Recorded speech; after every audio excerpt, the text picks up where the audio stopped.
I guess the past 2 weeks, Sagat versus Rashid. Pack Daddy Mac and Luigi Plus, and already Rashid with the push going in, setting up some tornadoes, trying to get the aerial traps going, goes overhead and gets the counter hit on the drop down, and just going to keep Sagat in the corner. One of the 2 guys so far to put forward the Oki, but I like the DP messed out. With whatever else it is that Rashid has coming on here, tries to go for the forward roundhouse, probably trying to read his jump, but Luigi is staying grounded. Just as you say that, he goes for the jump and then eats a tiger knee for his troubles, but Ouija has the health lead, is trying to keep that pressure going, and nails him with the tornado as he tries to step in, and with that, Ouija takes the first round. Bad managed to get the drive rush, stand roundhouse as well, stepped up for a nice little Oki there. He just drive rush at the very end. I'm not really sure if I agree with that. Definitely using it to see the opportunity to punish that, but no conversion after that. Yep. Kicks to try to keep some distance there. Now Ouija's turn to answer, gets a punish here. He's trying to force him back into the corner, but Natty Mac not having it. DI gets blocked, and that unfortunately puts Ouija in burnout. Nice perfect parry. They'll be able to get the punish here as well. Carries them all the way over to the corner. They can get some meter to be burned here, but no, they had a chance to be able to get so much more off of that hit, but even still were able to kill with a very, very simple conversion after the wall spot's done. Close them out with a good stun, getting the wall splat, and then, like you said, a fantastic conversion to close out the round. Now let's see if Mac's strategy is going to change at all. Now fighting projectile with projectile, but Ouija just uses the power of the wind to get behind and is summoning the power to its full force now. I saw a little bit of the not only the patience, but like the willingness to be able to DP after the jump. They weren't able to actually find it and burn to get that tiger knee. It hits a little bit late, has to pop the OD projectile as well from Rashid and backs up. Good block of the low tiger shot. Still using the tornado here. Now, tried. Good reset there. Good movement reset. Stop, get the throw. Now using the spinning mixer to force in the corner in the air and strike straight down like an eagle's talon and taking that first game. Ouija Plus up 1-0. Pretty solid so far. A nice little jump in as well with the jump roundhouse, no conversion after that. But can't say the same for what follows after. Wanted to get that punish counter throw, but was able to punish it a little bit too late. A nice dash for Sagat allows him to live just a little bit longer. Moving in, the tornadoes are just keeping him at bay, keeping him locked in the corner. Upward spinning mixer blocks the wake up tiger uppercut, and this should close out the round. Yep, absolutely. Rashid, well known for their damage. Really, really good look so far. That's it with it. Wow, wanted to go for the crowd. Spears, and they hit that pretty early too, but the startup was a little bit too much. No punish off of that drive reversal, but manages to go back to mid screen. It has a little bit of an advantage here, no DP. Ouija tried doing that last time too, but not going to be able to find a chance to punish here. Instead, true block strength follows up from Ouija to keep the pressure going. Did really well using the tornado to absolutely shred the drive gauge, and that puts Pack Daddy Mac in a bad spot. He's trying to neutral jump, trying to bait something out. Unfortunately, got himself baited. Tiger knee into the DI, and Ouija Plus up 2-0. But remember, this is Street Fighter 6, so it's going to be a first to 3. 2-0 so far, as you've just mentioned. A lot of this comes down to, I believe, a lack of experience. I'm seeing Pat go for the DIs quite a few times, but Rashid's not one of those characters you can just as DI against in those bigger strings. Typically, you have to look for the punish or the opportunity to try and find it. And if anything, good reset. That's typically a combo that continues. But well done. He's gonna have to burn the meter for it. Wow, last hit. That's optimization. Very last hit just to get the perfect, and like you said, beautiful reset. Gave him more damage out of it, allowed him to loop it again, and Ouija just playing just picture perfect play right now, and that puts him at the set point. Nice parry. Then, pressure continues. Yeah, layering it on time and time again. Pressure goes on. Can't drive reversal, but they do. That burns them out. Yeah, that tornado is paying dividends of just shredding the drive gauge completely. And once again, putting him in burnout. And in the corner with burnout against Rashid, that is not a good spot to be, especially with 1 bar of meter. Maybe I'm the one. Absolutely. Yep. We should keep it very clean and concise that time around. Once again, I think it just comes down to a lack of experience from Pack. But the good thing is that this is a ladder bracket that's going to be open for the next 2 hours. So you guys have plenty of opportunities to be able to sign up. As we're heading right, yes, the cousin crasher. We love to see it. Oh, wow, yeah. Look, yeah, here we are.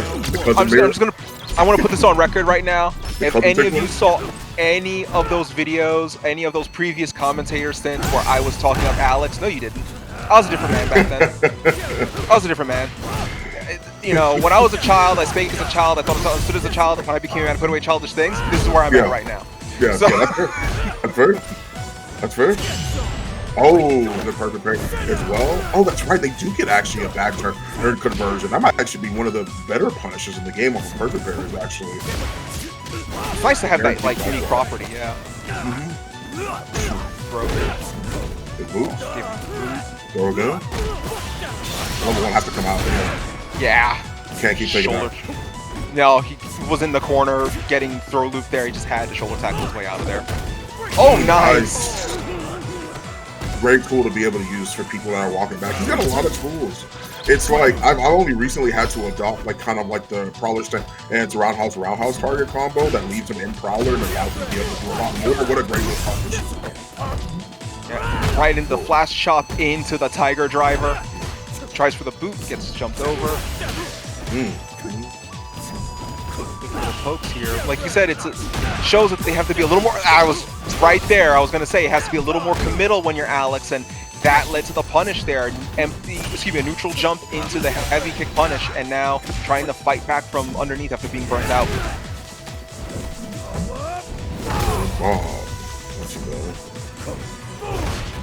Oh, cross chop. An interesting tool. I never would have thought to do that, actually. Oh, jump, gets baited. This is going to be a big punish. This should finish the first slam into the dragon and doesn't need anything else from it. Closes it out and right now tied up 1 round apiece. Yeah. Oh, nice. Once again, catching him walking back. They can duck under that. That's why it's like very dope to see them actually utilize that so well. Give it a conversion. Has to drive reversal. Oh, that could have been so terrible. That was scary. I just barely missed that, but still catching the flash chop into the Tiger Driver once again. No gauge to really do anything with it, but it doesn't matter. Catching him with the level 3, the leg lock, and this should close it out. Referee ring the bell, and with that, 1-0 is GOLDNPRO. God.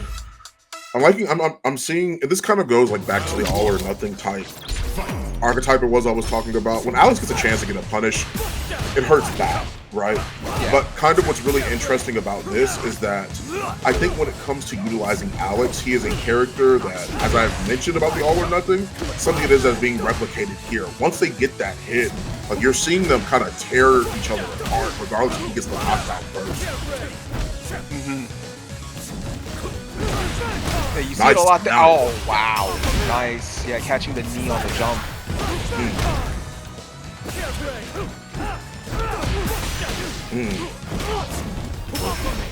Yep. If I think about the Motivation Academy, I believe like last week or 2 weeks ago, I had seen quite consistently that these people. Oh, that definitely was a mistake. Oh, yeah, that was a mistake. Yeah, that is not V Trigger 1 though. That was in fact a taunt. He did not do that on purpose.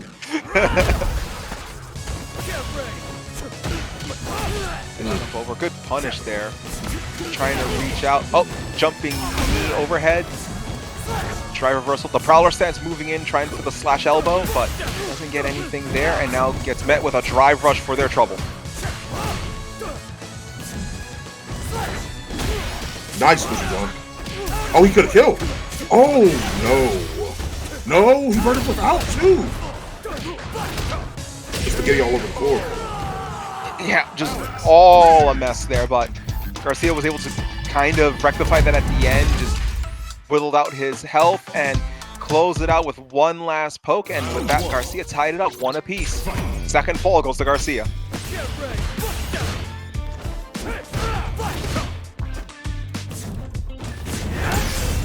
Oh, nice. Yeah. Yeah. Mm-hmm. Absolutely. Yeah, just power bomb, just makes him a crater in the training room. Open Prowler nice. stance. Oh! Very nice.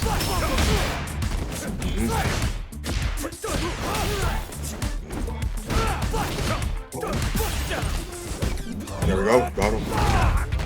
Yep. Bottom look with the power bomb. Prowler. The cross chop. Oh no! Jumps over cross chop. Gets the punishes. Yeah. Block. Throw. Easy finish there. Garcia now taking that first round in game 3. Oh. Stole the boot. Yeah. Big damage. Now, if he blocks this incoming level 1, what's going to happen? Yeah, there's a reversal. I knew a reversal was coming through. He could have killed. Actually, he had that. Oh, jumps over. Uh-oh. Punish counter.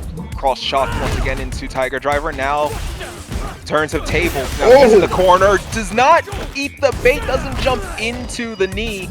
Sleeper slam onto the other side. Nice reaction as well from GOLDNPRO. Get the plus frames. He could have actually transitioned into that too. Oh, this is dangerous. Oh! Jumping armbar, fighting all the way from underneath a sliver of health for that entire round, and GOLDNPRO turns it around to tie up the round count.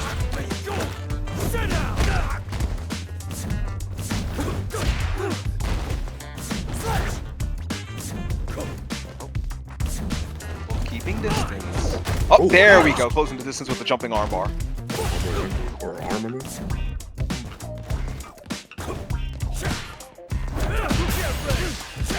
Nice. Reaching out, got the punish counter. Oh, jumps over the DI.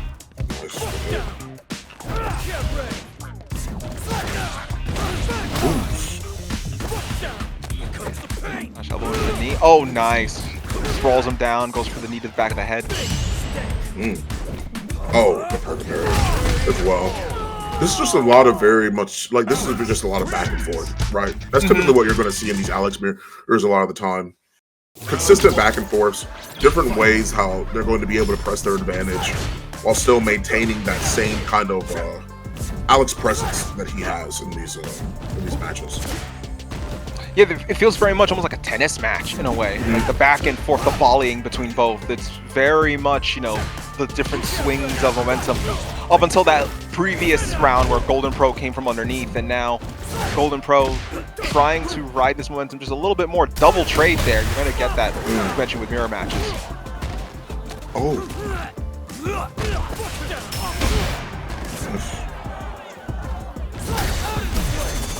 Good attempt at trying to stop the DI. Had that been heavy, that would have worked. But not this time around. Good reaction, though. Very good. Very true. Oh, no. Yeah. Yes, good DP. Jump over the corner. Yeah. Oh. I see a lot of Alex players doing that, and I think that's a very big misconception. That DP is not an actual, like, I know the motion is a DP, but it's not actually invincible. His only invincible options are his supers. He doesn't have ways to be able to escape pressure like that. I see a lot of Alex doing that online as well. Another great reaction. Make sure this hurts. Does some hefty damage, keeping his meter because his drive gauge is running super low. Opted not to blow it out here. A drive reversal. Nice. The extension of the jump medium kick. That hurt box is already extended as soon as they press the button, so it allows them to be able to continue getting that punish. GOLDNPRO seem to have known that and pressed the button accordingly, therefore getting the punish when they needed it. Yeah, and that puts Pro now on set point here. He's been doing very well from fighting from a disadvantaged position, and it's kind of interesting to see that from GOLDNPRO. He'll be down 1 second, then he starts doing stuff like this. Last chop into the Tiger Driver into the corner, but it's going to eat a level 1 for his trouble. Try to go for the stomp yet again, but entering into the Prowler stance. Most characters are going to have a hard time trying to DP Alex's stomp in the first place, but this is very different. Had the burnout, uses the level 2 to get away from the corner. I respect that. Tried to go for it again, but getting punished every time they go for any short hop option. Try to reach out and grab him there. Prowler stance moving in, eats the high knee. Trying to jump in, little poke. Arcia is on a sliver of health. Oh, that shit is coming. Goes to the level 2 immediately after. I agree. I absolutely agree. You're up, what, a game? Like, consistently on tournament point right now. Oh, there's nothing necessarily wrong with being able to do that, especially since they were burned out. They had level 2 as well. Because that's not something that you have to practice with, necessarily. You can kind of enforce a strike throw or loop depending on whatever character you're playing. And why characters like Zangief are still widely hated as fans overall, more than anything. I get you. That is very, very good analysis, very strong analysis, and very good perspective from the other side of things. But before we continue on with that, we have Iriam Games with Terry actually turning the momentum around a little bit. Had a little bit of a rough start there against Bison from Rusek, but now completely pushed him in the corner. Now, unfortunately, trying to Devil's reverse his way out and got met air to air. And the Rusek duking it out right now, leading with those plus frames as well. Walks forward a little bit to be able to get that throw, kill away the plus frames. Still keeping the pressure on.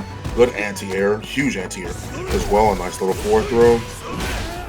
Pressure continues. Walk back, thought that something was coming, but no. Has to DI. Or DR, I mean. Yeah, good drive reversal. Going to use the power wave to try to boost some pressure in, makes him jump, and as he went for the knee press, met him halfway with a burn knuckle, and Iriam Games takes round 1.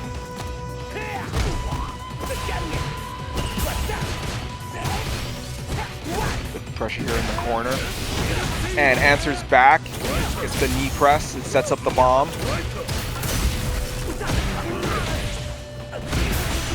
Good pressure. Avoids the throw. Oh, breaks the armor. Oh, too far away. Wow. That just wasn't in range, because we all know that if he was a little bit closer, that just would have anti-aired. But he wasn't close enough. It like singed his like hair follicles. Was that literally power geyser.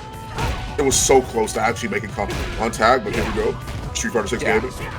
Yeah, you were talking about the throw loops, yeah. Facts, exactly. It's hard to deal with, man. It's a very simple but strong strategy. Something they removed out of Street Fighter 5, but put back in this game for some reason. I'm not sure. I genuinely don't know. I don't know why. Yeah, it's interesting, just like the design philosophy shift between both games, and could be just from the feedback from SF5 over time. This is Rusek now with the knee press nightmare and keeping it going, but not able to close out. There is the Psycho Crusher at a sliver for Iriam Games. Oh no, this might finish here. Yeah, I think he's got a little bit. Yeah. Okay, a little bit. That guy was coming though. I knew that level 2 was on his way. I knew it. I should have made it known. Oh, that was really well done. We were talking about SF5. That was some Super SF4 flashbacks. The Psycho Punisher from a projectile jumping over everything and just taking you out. And with that, Rusek gets the first game.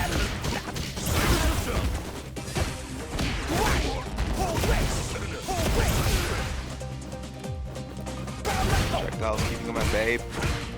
Burn knuckle, but not getting anything. Good block. There's the punish counter from a distance with the knee press.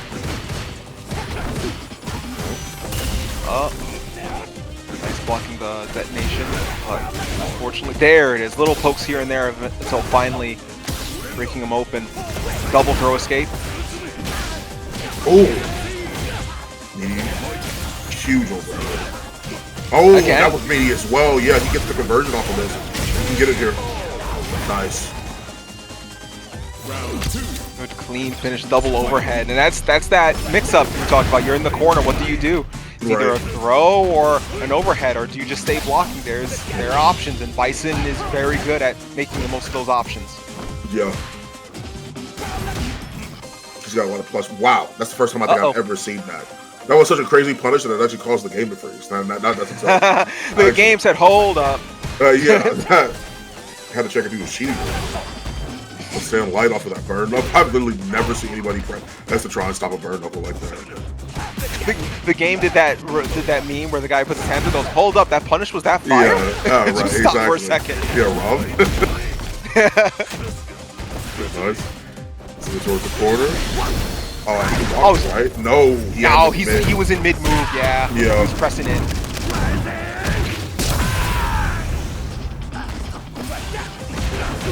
Oh, trying to throw? Yeah, that's it. Oh, he made it out. No way.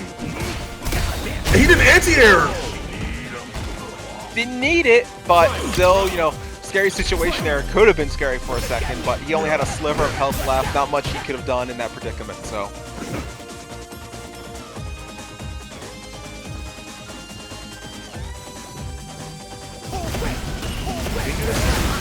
Nice, Psycho Crusher. Has to be OD Psycho Crusher as well for the projectile invulnerability, just for a moment. Standing kick. Trying to play back as much as they can. But they're slowly walking them down to the corner. Iriam has to find a way out here. Burn Knuckle is their only opportunity. Knee press. Keeping in their face. Drive rush in. Oh, nice there's press. The counter hit. Big damage too, and burnout. And absolutely, yeah. And this will probably put him in the corner, I think. His back will still be to the wall. Yep. There we go. Yep. Beautiful stun, and this should close it out. If he does not drop this. No. I don't know. Oh, wow. That's a classic right there. Plus frames. He probably didn't have enough drive. If he did OD Psycho Crusher, it might have finished. The loop. That loop isn't as consistent as it used to be. Trade. Trade a button. Rashid 2-0 so far against Iriam games.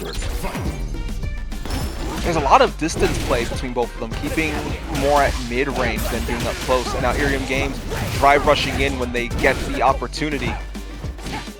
It's like even in the corner, he backs up just a little bit. Yeah.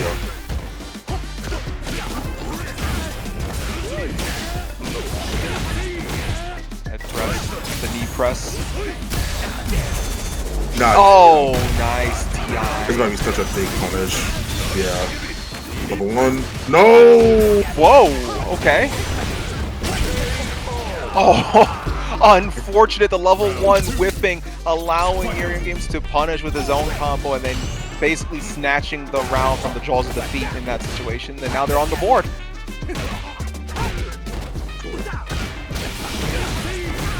Looking forward, the OD knee press.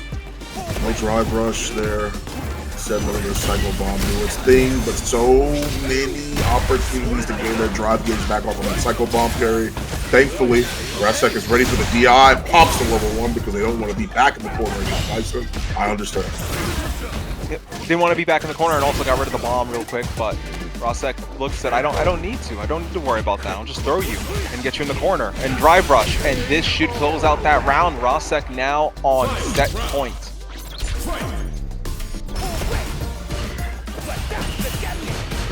Drive rush there, nope. And manages to actually create a weird kind of spacing trap off of that fireball for a moment. Yeah, that's the classic. That target combo leads to a spacing trap. Do not press it. He will be able to whip one of you. Good throw escape there. He saw the throw loop coming there. I was like, nope, not this time.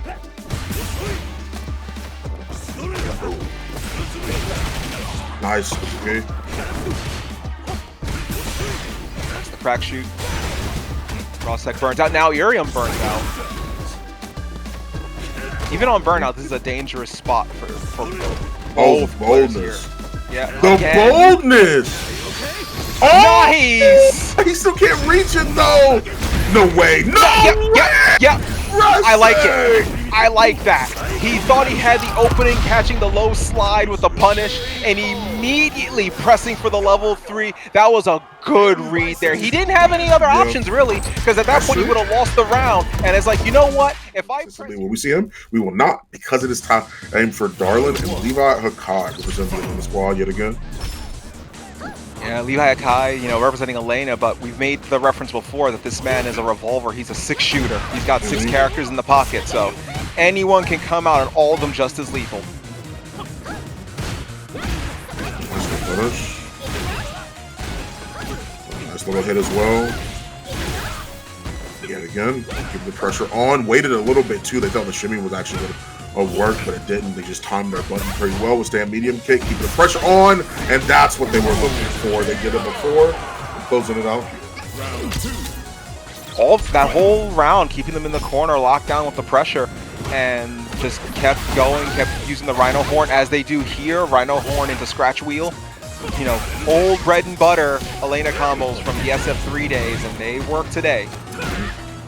She's still just as expensive back then too, so something that you have to keep in mind. Manages to get a side swap as well off of that Rhino Horn. Trying first roundhouse. Wow, that wasn't actually a punish either. The very tip of that actually kept it safe. That one good counter hit. Now Ken doing some of his own normal Ken shenanigans, but not that time. Tried to reach out with the kick, gets punished for it, and it's going to eat the critical art as a result of just being a little too far-reaching and barely survived, but may not matter with the wall splat. Well, from LeviHakai, a couple of well-placed buttons enables them to be able to take that game, and we'll have to see how they continue onward from there. Crouch light kick, crouch light punch, excuse me. Carries him all the way over to the corner. Darlan looking for a meaty, but couldn't quite find it.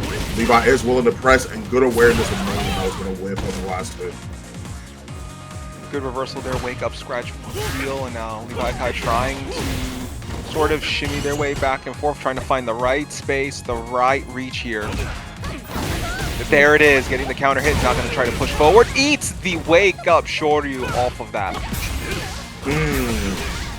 Stand light kick, I love it. A 5-frame stand light kick, always the better way to go for sure. If you're looking to contest but not wanting to have to throw out any like slower button, not your 6-frame or stand medium punch or anything of the sort, stand light kick, the way to do it. Both of these characters, I believe, have 5-frame stand light kicks as well. So still overall really well done.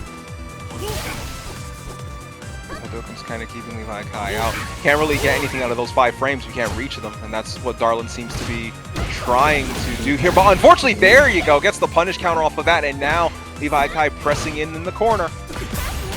Nice. Just a safe jump as well. Wanted to go for the throw, but couldn't quite do it. Stand medium punch target combo as well. Nice shimmy. Shimmy, punish. Will come off of that. Darlan fighting their way out. Now throws LeviHakai back into the corner. So now it's LeviHakai's turn to answer and fight their way out. Nice reset. Run the press buttons and a well-timed DP as well. Stop the block, right? No! No, he's pressing. Yeah, he was pressing right in the middle of it. Unfortunately, winds up eating it. Was LeviHakai's best answer in that situation, and he still has 1 bar going into this round, so he didn't blow all of his resources. Yeah, it's very, very interesting too, because it's like a map. Oh my gosh, great overhead. He set off of that too. Then just to get more.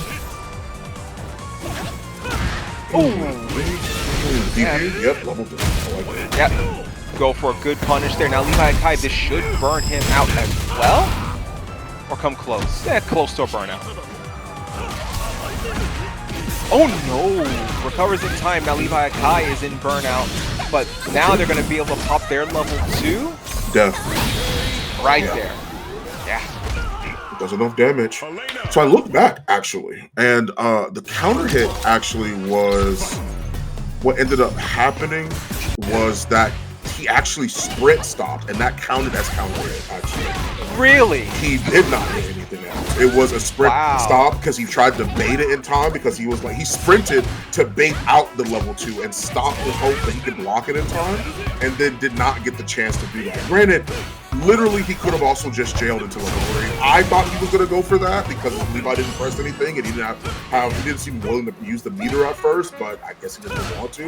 I thought I was really going to see like stand medium punch into Jinrai into like level 2, and that was it. Right. Nice to be. Good cross up there now. LeviHakai has Darlan in the corner. Good throw.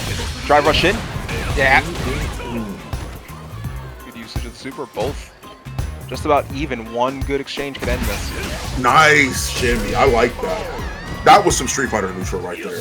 The walk back and forth just for a little bit. Darlan still trying to stay at the very tip of the range, and then walks back just in the nick of time. And we're seeing that a lot from both of these players. A lot of that. Look at that little like micro movements there from Darlan. Like it's just very small adjustments, trying to find that sweet spot. Then using the Hadouken, trying to keep LeviHakai away. But when LeviHakai just cuts through with the spinning scythe into the Rhino Horn, he's finding his ways in regardless. It's just Darlan is basically trying to make it a goal to keep him away. He could have done level 2 as well if he wanted, but probably wanted to conserve the meter. Just wanted the corner carry, which is fair. Could stand light punch as well. Oh, yes. Good punish. Forward throw. Rush in. Yeah, good throw break. Parry. Yeah, that movement from Darlan is getting a lot more precise and like micromanaged. You can see it in like their little stutter steps.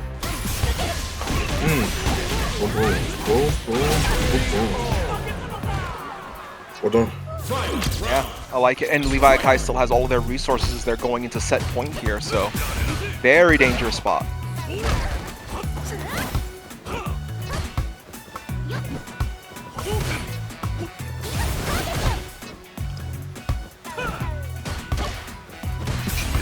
Counter hit, good pokes.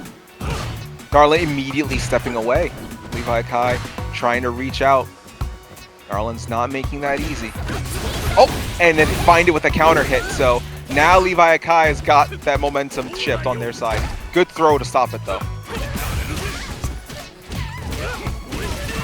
Nice. Manages to actually get a nice little set up there, stand and medium kick. I like it. Tried to go for that. He actually could have punished that. That was the chance that is not plus on block when you do that. That was actually minus. Minus, yeah. It's -4 at least. And now they're gonna punish that. Good awareness in that too. Level 3 is gonna be killed. Closing it out with the critical art. One last fist to the face. And now Darlan gets their first game on the board here. LeviHakai still up 2-1, but Darlan seems like they're figuring out the secret formula.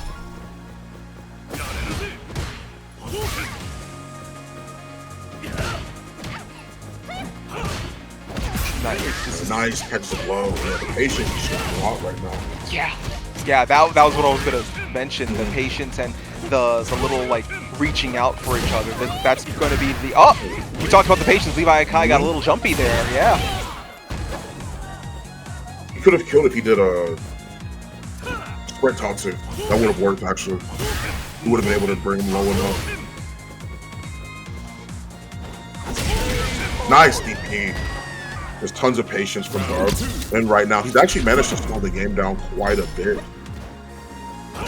Levi's trying to play fast, and him waiting for a lot of the things has actually worked in Darlan's favor quite a bit. So boom, yeah, Darlan wants this at a slower pace. He wants that on his terms. A faster pace definitely benefits Elena as a character and LeviHakai as a player here. And they're getting him in the corner. Nice. One wasn't enough, did it twice, but now nailing him with the super to get his way out of the corner. Levi's been able to pick up that space a lot, and they're trying to contest that button. Levi actually has found a gap in the patiences because you're waiting so much. That means that kind of can just step forward. And don't get me wrong, Darlan's been trying to press to find a way out, but it just has not been working. Sand Pierce yet again, carry him all the way over to the corner. Overhead. That wasn't even needy. They just tried to jump or move out the way or anything from Levi. Nice. Oh, nice. Yeah. Oh, punish. Oh, unfortunately, gonna get punished for that, and this should. This will be good. Yeah. Right there, yeah. Shoryurepa closing it out, and now Darlan tying it up 2-2.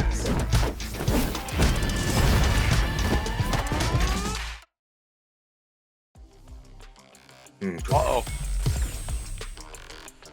I was about to say, are we seeing a character switch, or are we just seeing a little bit of a quick reset mentally? Could be a character swap. Typically going back. No, I think in this situation, yeah, it may have been a mental reset. Actually, yeah. They didn't swap anything different. This isn't one of those times where it just feels like Elena isn't working. It's just the play has been very different for both players. Right. Even a little bit of costume swap. I mean, that could also be its own mental thing as well. Very true. Parry. Both these players playing incredibly patient. There it is. Gets the counter hit on the move in. Rhino Horn. Nice throw escape. Oh, nice. Oh. Tries to get the pressure on. Oh, wow, that was meaty. That hit him way later. Counter there. LeviHakai is wanting them to press forward and do something. They're reaching out. They're keeping. There it is again. That's like the 4th or 5th counter hit in a row from LeviHakai. With that button too, stand medium punch is a very solid button on later, leads into a target combo, but if you actually hit them when they're crouching, it actually just whips. So they've actually done a lot for that with that button. They've known exactly what they're using and how to use it. Yeah, they've been throwing it out really well, getting the most out of those situations. Good avoidance of the throw. He's going to get a punish counter here. Going to drive rush. Oh, he puts a level 3 over there. Level 3, yes, just barely on the last hit, got the level 3. Oh, popping level 2 to close it instead, answering the DI with it. And with that, LeviHakai going from 2-0 to 2-2. Like, it's she seems like she might be a set play character. She might have something that she needs to set up. Maybe the little guy's gonna help. Whatever that is, a monoid? Isn't that what they called it? I think it was a monoid, yeah. I think yeah, monoid. But right now we have Kimberly coming in from Aza Belmont with SilverRupee's Ed. I believe we've seen SilverRupee there before with the Ed. Oh, nice. Good hit.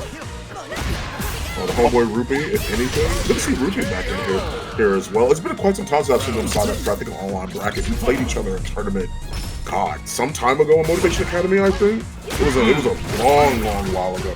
Oh, but the boy Rupee still on Ed. Glad to see they're still repping everything. Good perfect carry. Canadian homie. Oh, nice. The overhead. Yeah, the guy Bushinryu special there with the overhead elbow. Let's go, girl.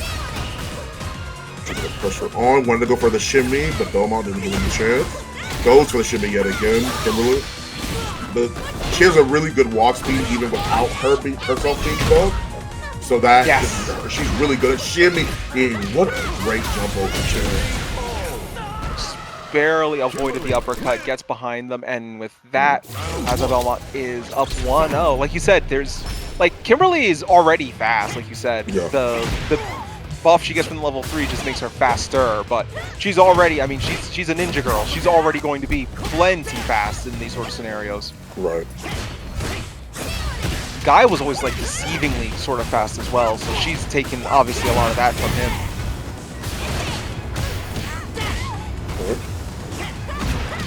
Alright, manages to get the nice little cross up as well. Stomps on. Uses the level 1 to be able to cash out on some damage. And keep the pressure. Oh, nice. Step forward. Hurricane kick. Catching them on the step in and closes that out with Belmont now taking first round of game 2. Pretty good. He does the cycle flicker, uses the OD sprint to land with the overhead, tries a DP, but a big punish incoming from Aza Belmont.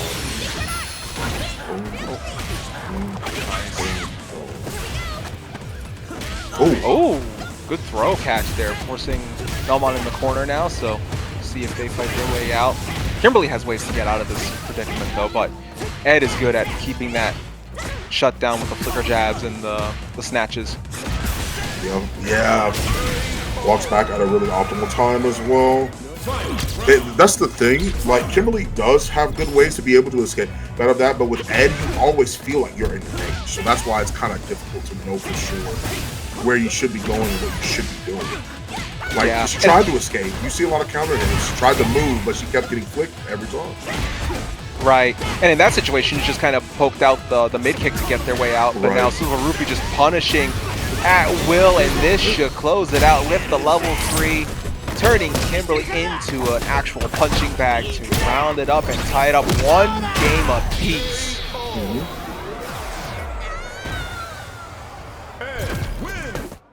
Really good patience and positioning. Really, really well done.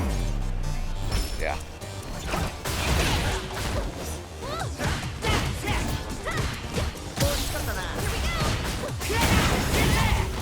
Oh, nice.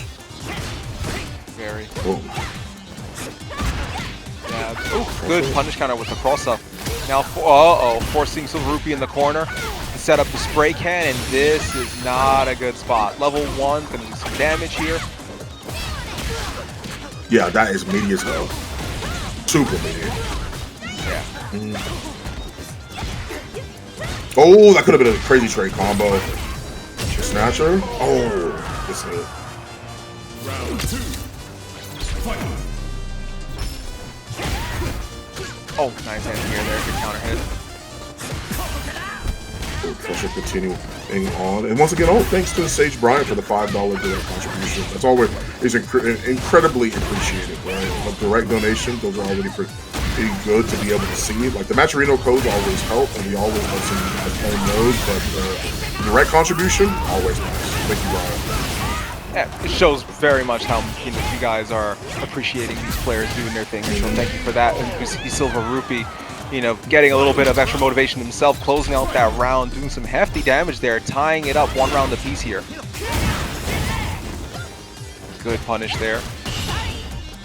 Interesting to see Belmont unable to really get where they need to be with Ed, but we talked before about how Ed's pressure is very unique in its own right. You don't really think that Ed could reach you, and then he comes out and tags you, but Belmont, I think, is starting to crack the code a little bit.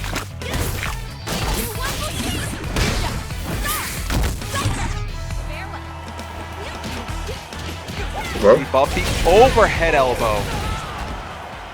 Kimberly win. Round 1.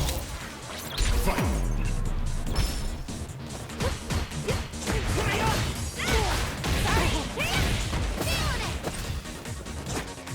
Well, Belmont up 2 games to 1, and looking to see if they can ride this momentum just a little bit, keeping Rupee in the corner. Good shimmy to avoid the throw. Boom, boom, pen cam. She typically conserves the 1 anyway. That is a lot of plus frames as well. Overhead or low. Not gonna do it. It's taking back throw. SilverRupee. Nice. Oh, good low flicker, and now they're stuck in the corner. Trying to fight for their life here. Drive rush in, good throw. Oh, with the poke for the drive rush, and now Belmont is on set point.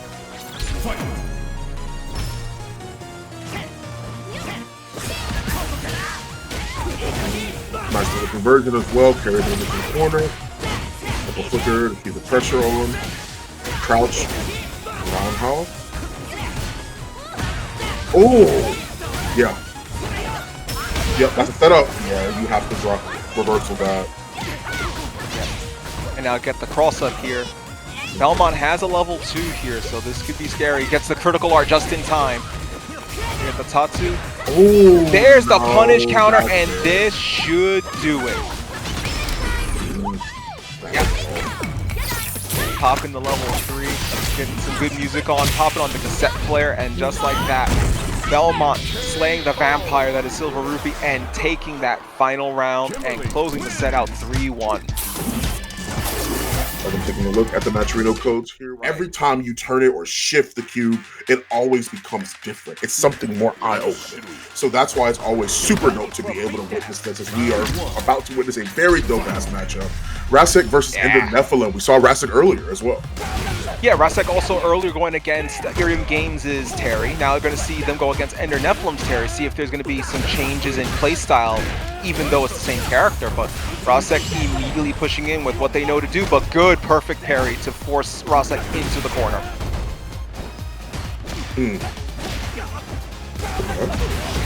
Nice. Manages to catch him with a low forward. Puts the Psycho Bomb on him and manages to get the OD Rising tackle. Oh, just to try and escape the incoming pressure from Rasek. Oh, might be dead? Yeah. Yeah, might just barely because of the punish counter managed to get the kill there, and ENDER-Nephilim takes the first round. Ooh, okay. Cross up, Devil's Reverse. Reversed me for a second there. Good Psycho Crusher there. He's going to keep the pressure here.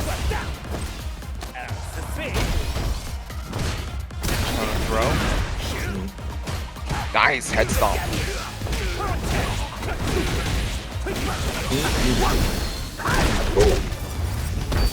Nice.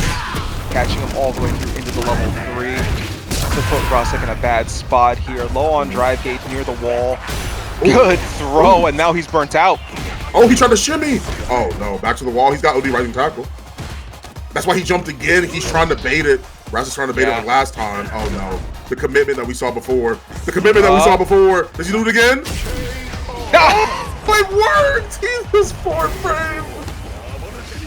Just barely the trade, allowing Rasek to kind of squeak one out there, left with a sliver. If he had just a little bit less health, that could have ended with a double KO with ENDER-Nephilim taking the game. That's how important that little moment was. Trade. Counter again and again. Punish counter. Good throw. Good shimmy on that as well. That is deadly. Yeah, just popped the level 3, close it out, and just sending ENDER-Nephilim to his end in this game. And with that, Rasek ties it up. No, excuse me. Rasek goes up 1 game. Just 1 game? Yes, yeah. Sorry, my brain, I think, was thinking back to the Iriam games. I'm like, wait a second, nope, wrong. Same, same character, different player.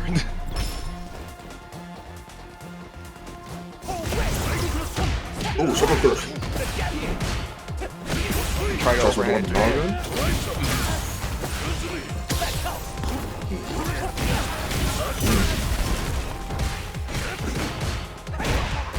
Knee press, good counter hit, the low sweep. Now it's going to force Rasek into the wall. Ooh. Nice. Catch from the rising tackle. Oh, nice. Devil's Reverse, and they got the punish counter. The bomb has been placed. Block pressure, good throw.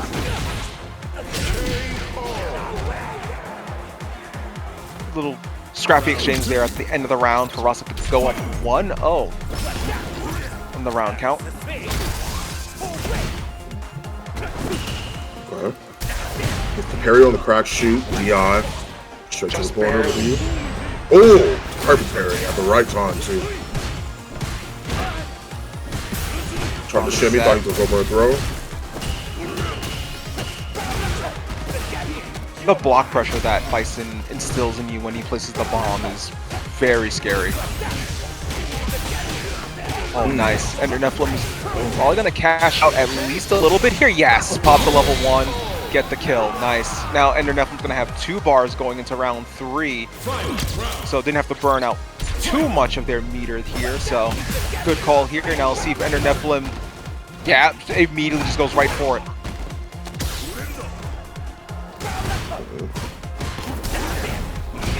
Oh, try to.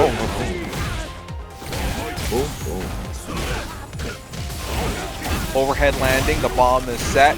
Smash down into the ground, bomb is set again. Yep. Again. Yep, into the ground. Oh my goodness. Just up and down, being smashed into the ground again and again. The bomb being placed over and over. And Rasek taking that one, and now leading the set 2-0. Big facts. Big facts.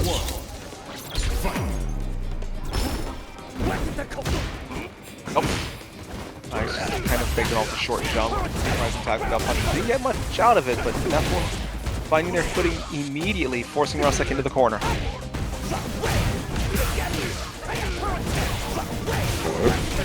Boom, boom, boom. Throw. Kick. Ooh. Quick throw after the... Oh, wow. Quick throw after the EX head press, but unfortunately there, ENDER-Nephilim with an EX rising tackle of their own. The overdrive sending them into the next round. 1 round on the board.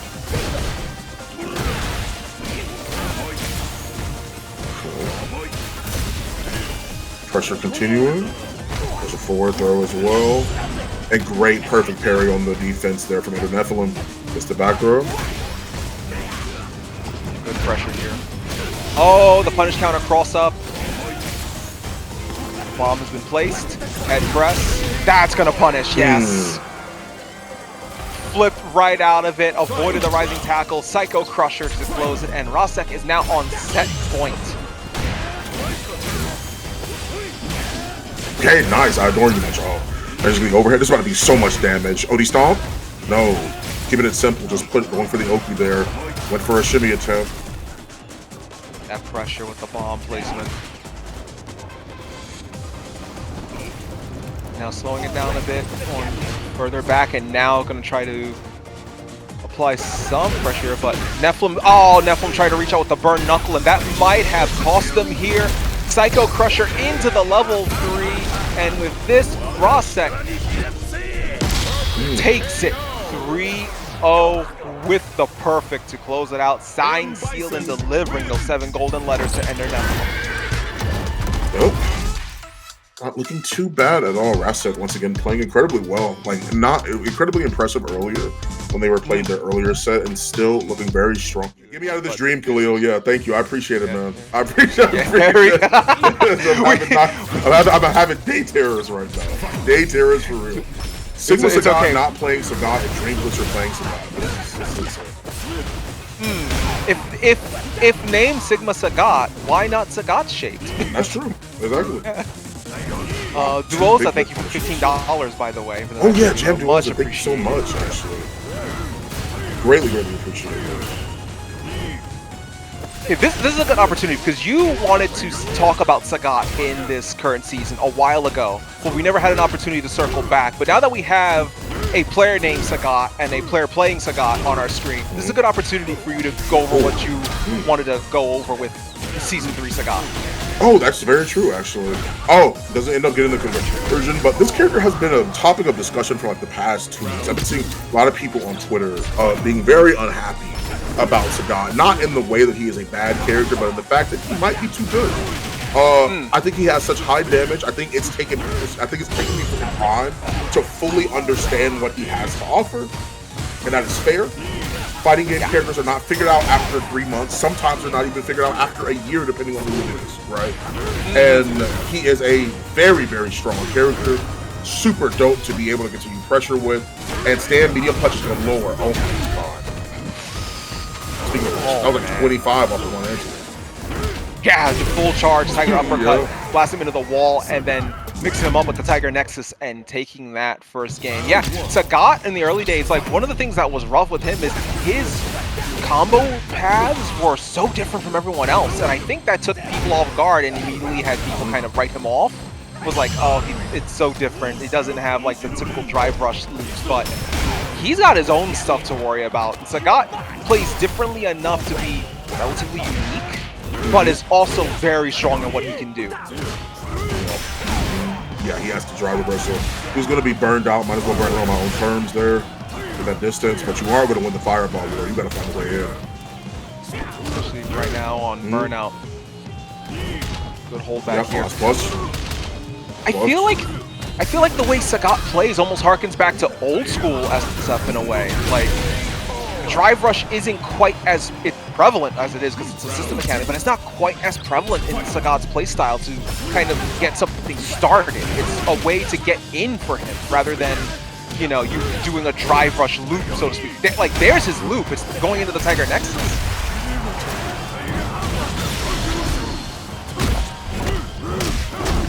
Nice. Big damage as well. A nice little burn. Now segment for Sagat here. Nice. Oh, wow. Caught up on the forward roundhouse. I've been seeing a lot more people go for that, and that's a very bold option because of how you look up under that. That's very bold. I've been seeing a lot of Sagat players, like even ones I've been facing online going for that, and I'm not sure where that started or why people do that. It's going to take a bit more research for me to fully understand. Like the only thing I can think of is maybe the reach at the end of it, but or maybe like thinking there someone's gonna jump in. But yeah, it's trying kind of to catch somebody walking back at least. Yeah. Right now, Sigma is burnt out in the corner, but is managing to fight their way out of it right now. Nice. Oh no! Good catch on the Buster Wolf. Fireball, so he gets the time exactly for the drive gauge to come back. Go up. The drive reversal. Now that our drive gauge deficit. Nice, a little bit too many drive rushes though. Drive reversals, I mean. Very Noah the Prodigy S-type play right now. Tiger shots. Ooh, Tiger shots to set him up. Rushes in. Tiger he's delayed it. Yeah. Drive rush again. There. Oh, missed that time, but doesn't matter. Gets the throw and takes the round. Round 2. Fight.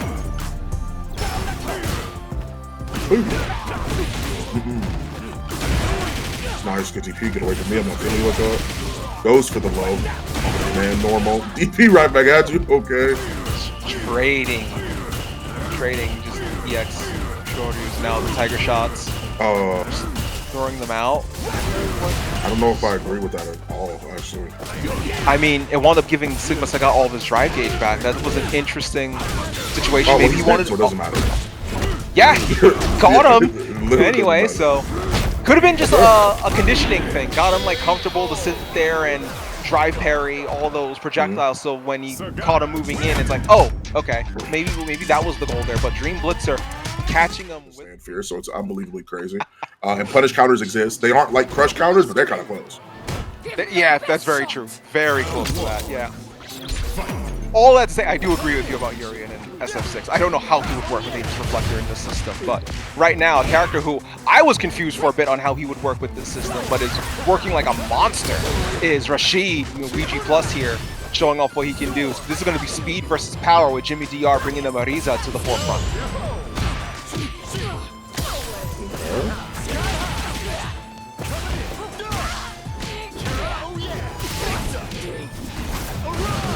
Pressure, very good pressure. The whirlwind on Marisa trying to jab out of it. There we go. Gladius to try to force out. Oh, stomp. Okay, as usual. Goes for the command grab. A solid little neutral jump as well. Should be dead. Nice. Yeah, cashing out some meter to take the round, and with that, Ouija Plus gets a round on the board. Round 2. Fight. Oh, nice. Which doesn't follow up from that, but is able to kind of stop them in their tracks, and Ouija immediately goes back to what they were doing. Just barely gets the DI. Nice. Very simple little conversion as well. Let them hold the parry a bit. Walks back to actually get an assessment of what was actually about to go on. And nice little cross up too. The side swap, I should say. Stand fierce, my god. DI. Oh, that's gonna touch the wall. Yes, it does. Just barely, but doesn't. Okay. That's a very Jimmy DR thing to do. Yeah. She was like, oh, okay. Gave you an idea of hope, and then just nails you with the unfold to close it out.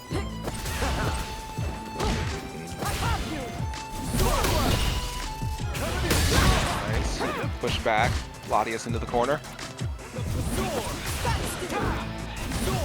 The tornado shots still coming in, and now the drive rush to close in with Eagle Spike. Drive rush damage right now. Has to use the reversal. Oh, nice. Nice. Very good reaction. Beautiful. Just pushes right through. And this is going to give Jimmy DR a half their drive gauge back. So, good call to pop it there at least. Oh, side switch, but doesn't get anything out of it. Oh, big hit. Oh, he did it, but he let it go too late.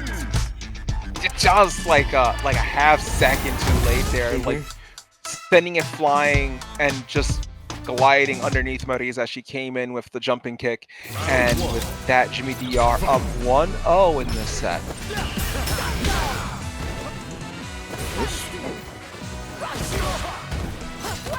Nice phalanx.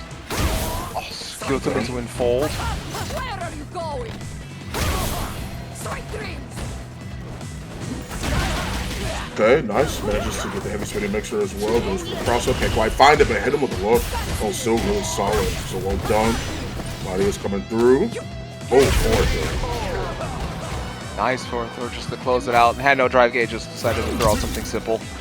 And taking that round, Jimmy DR feels like with that power behind Marisa, they're having a lot of the momentum on their side, and just like that, the counter DI. Corner. Well, that nice. Baits on the throw as well. Luigi getting the pressure on. Can go for the high-low mix. No! Go for the shimmy instead. Oh. Getting all of the mileage out of this. Good, catching the low on the follow-up, and this should close it out if they're willing to. Nope, not needed. Just nailing the tornado shot at the end of the combo and getting the perfect, so tying up the score for this game. Oh, went for a solid little air-to-air. Jimmy DR wanted to go for the parry. Likes the opportunity to be able to use that drive reversal as well. Pressure continue. Tried it. Yeah. Jump back in the corner. Not falling for that. Uh-oh. Ooh, this is gonna hurt. Ouija in the corner, level 3 incoming. Gonna leave them low on drive gauge, but mainly for the positioning here and for getting that big chunk of damage. Ooh! I've seen Jimmy do that before. I've seen them bait skew to The armor gladius? Yes, yeah. I've seen them bait skew them and kind of recognize they're not about to do anything and then go for something else after. I've definitely seen people, I've seen him do that more than once. I mean, hey, if it works, right?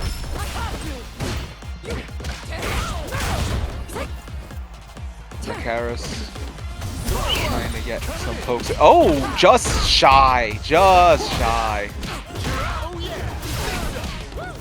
And with that, Ouija's able to push in. Throw, drive rush in, scoot him to push back, and now answering back with some of the. Oh, never mind. Looked like they had an opening, but Ouija using their speed to close down any and all shot of that here. Oh. Round 2. Fight. Level 2 gets the overhead. Backs up, then around the tornado. Oh, yeah, big punish.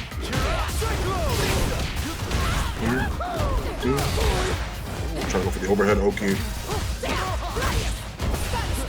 Drop there, the 2-hitter. Drive rush, gonna try to keep this pressure going, but Ouija does not want to be in this spot up against the wall with the Marisa. Good call to fight out of it here.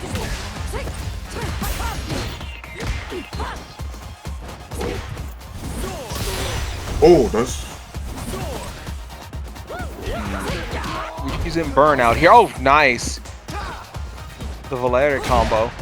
Oh. In the air. Oh. That's a bad spot. Oh, nice! Catching the quadriga from the furthest reach as they stepped in with it, and now Jimmy DR on set point after that chip damage. Nice.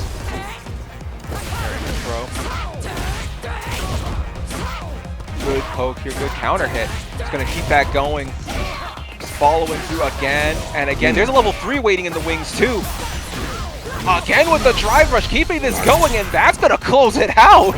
Yes, it is. It's our final match of the ladder bracket is said and done. That means top 8 is going to be happening soon after this, but that's still really sick to see Jimmy DR put in the work as they typically do on this Marisa. It is not fair. As we're going straight into our first match here on stream, Dummy 420 with the Juri against Darlan. Ken.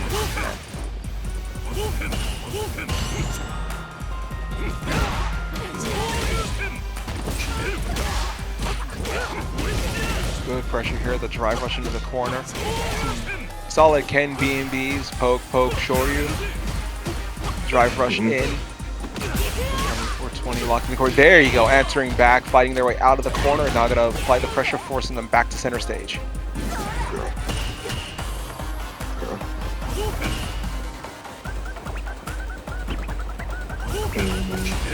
Jimmying here, trying to find the distance. Drive rush in to close the distance, but unfortunately gonna wind up to their undoing. But there's the opening Darlan needed, and that's going to close out the round. Like I mentioned before, Darlan adapts very quickly, so it'll be interesting seeing how others are up against him. Juri kind of taking a slow route out here, forward round out. That's what he's standing round out. Trying to get that perfect parry to get the game started again and get the forward throw. Close there. Jinrai kicks. Anything parries from both sides. Good poke. Defensive game of chess here. There's the little opening they thought, but not getting much out of it. Good throw. Oh, that big punch. Oh! Feng Shui engine.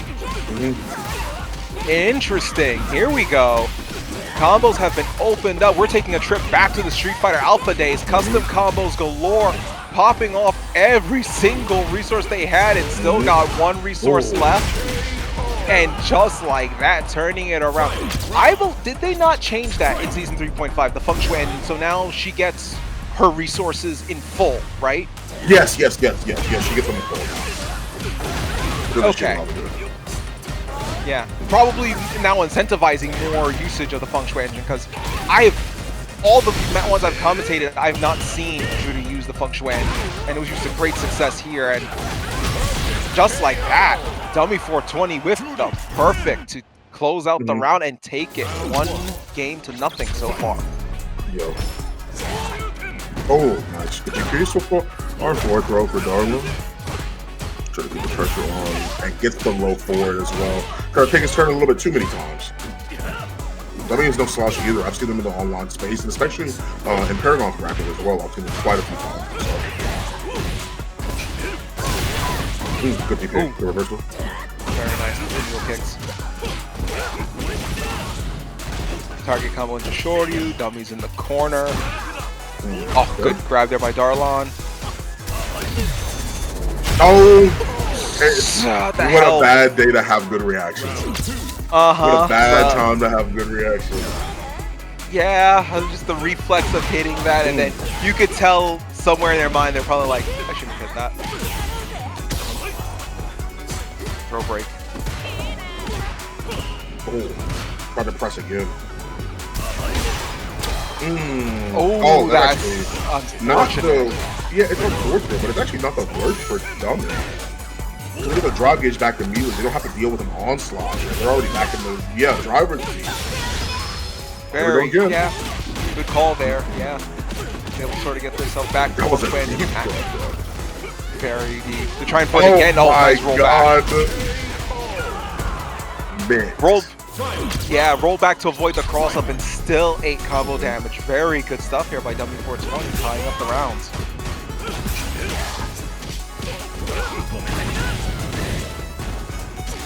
Pops into the corner. Deny kicks. Dummy's got good patience here. I say that. Punch counter. Okay. I don't take back what I said. They had good patience, just unfortunately they reached out at the wrong time and just ate the full level 3 there. Oh, slam first. I just up one apiece. Yep. Going right back to it. Oh, reaching out to punish counter.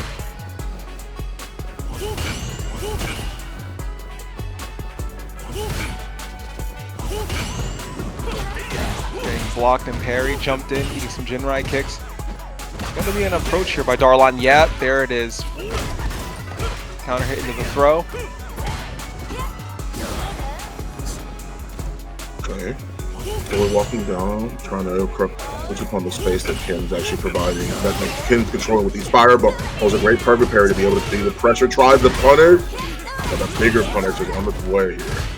Yeah, oh, he's dangerous, almost got whiff punished. Oh, On some Spasma, unfortunately getting kicked for their troubles. And Dummy at a low health situation here. Low projectile, but oh no! Oh! The drive rush moving in, pops them open, and then closes out the round. Darlan up around in this current game. nice. Oh, the Feng Shui engine activated. That's nasty. There's pressure here, but drive reversal will stop it where it stands. Oh, block that. Yeah, definitely. Oh, no. Oh, no. He got the double jab, but wasn't able to actually punish. Tried to bait out Got something. through committing. Yeah, got through committing on the jabs and then DI'd, and now Darlan in the corner with no drive gauge, throwing Dummy in the corner themselves. They should have on the other foot as well. All for Dummy. Now they're thrown. Now they're back to the wall with no drive gauge. They're gonna block that, yeah. Get it out, drive rush, and going to the Jinrai, and going for the critical arc. I don't think this will kill, but this will definitely bring them very low. It'll be close, yeah. Yeah. If the impact on the ground did damage, that would have been a kill, but right there, stun against the wall, and one last poke, and Darlan now up 2-1.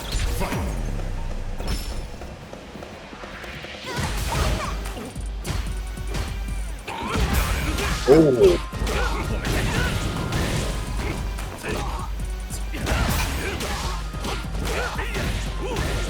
Okay. Kicks in the corner.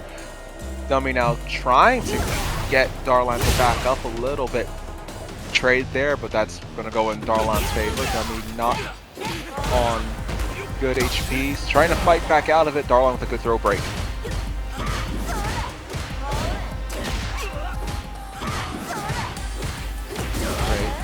Darlan now turtled up a little bit in the corner, waiting for their opening here. Low sweep.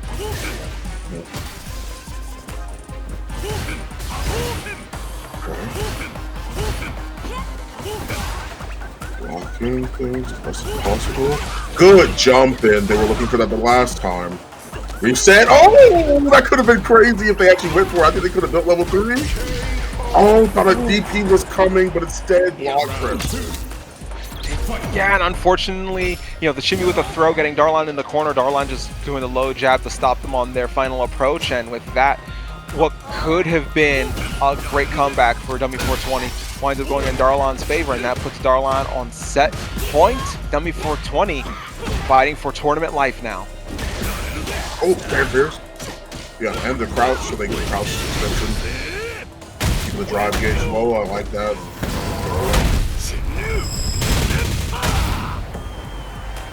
Hefty damage off the level 3. Oh, just shy.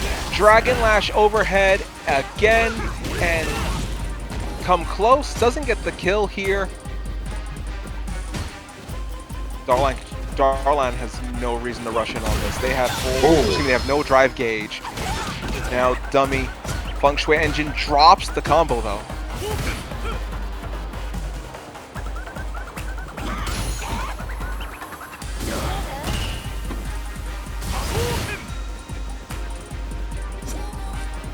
The patience right now. Oh, there it is. is. The light kick. My breath was kind of held for a second. I was just locked in because I was like, what? This is the worst thing I've ever seen. And I'm like, I literally showed you it beats a lot of different things. And then they tried to argue. And I went, hey, I don't have time for this. There's simply no point. I don't think you actually play the game. You could be baited, and I'm not going to get baited.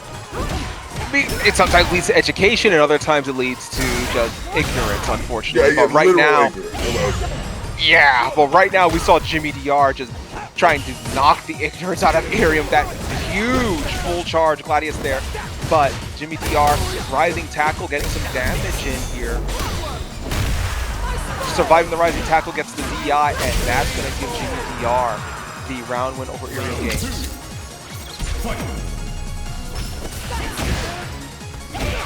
Really punish counter.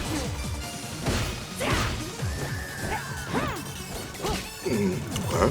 Jump back light punch as well, trying to keep the pressure on. Neutral jump to be able to bait out the throw, so incredibly well done. And from Terry there, Iriam, solid job. Good neutral jump yet again. Drive rush in. Buster. Oh no! Okay. Buster Wolf did not connect there, unfortunately.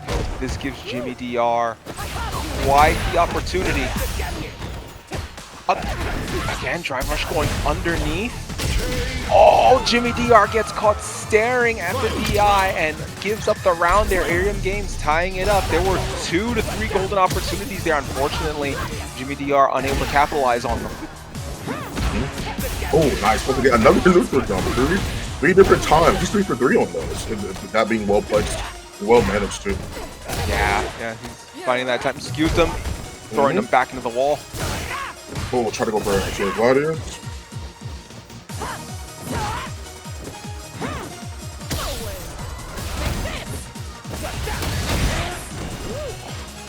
Gladius. Use some Gladius to try to get that spacing there.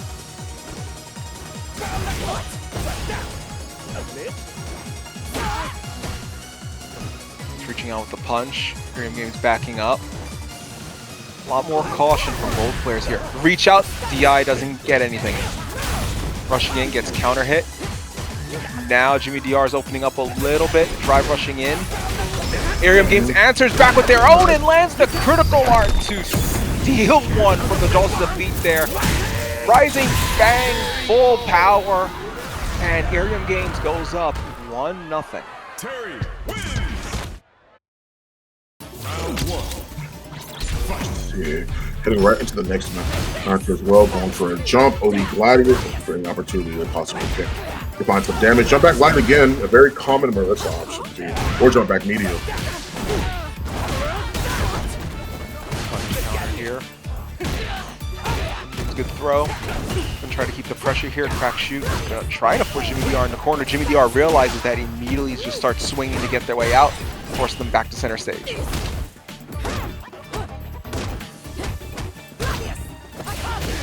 And burns out, not able to do much but just block for their life. And there's the drive impact up against the wall. And this should close this. No! Drops it at the end there. Iriam Games has been given a second lease on life. Now Jimmy DR is the one burnt out. Okay. Oh, tries to adorn him. No blessings here. Gets burned out. Jumps back. Catches him low. Trying to charge the glad. Gets it a great throw opportunity. I love that opportunity. I love that usage of the drive reversal to keep the distance. Good throw tech. Good throw break. Power wave. Low health on both. Good throw break again. Jimmy DR about to be burnt out once again. Oh no! Well done. Very nicely timed. Bird knuckle meeting. Giant shoulder charge there by Jimmy DR with the Marisa level 3. And with that, now here's the interesting scenario here is that Jimmy DR now doesn't have resources for this round. Iriam Games gonna blow their level 3 here to do some hefty damage right out the gate.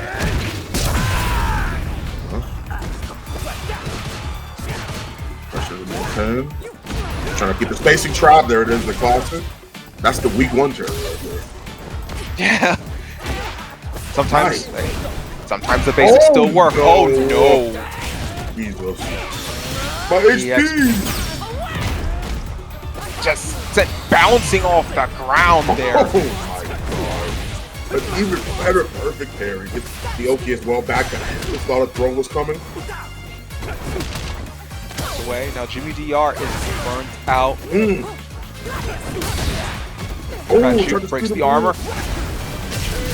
Oh, nice.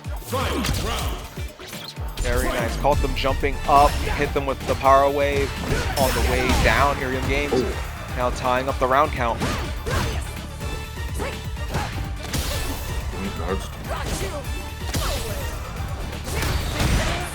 I like that. Just to get the hood. Oh. Oh, punch that. He tried to. Hmm. Well.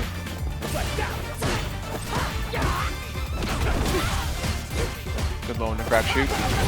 DR with the pokes. Oh, needs a burn knuckle for their trouble. Skewed them, try to force them away, but now Jimmy DR is burnt out once again. Oh. Oh no. Whoa, nice skewed him. Nice. Very nice.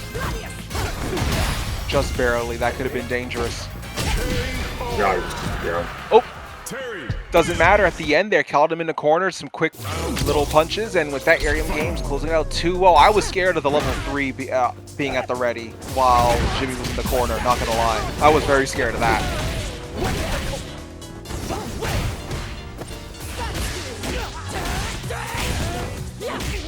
Okay, I just cross up. No, fake up instead.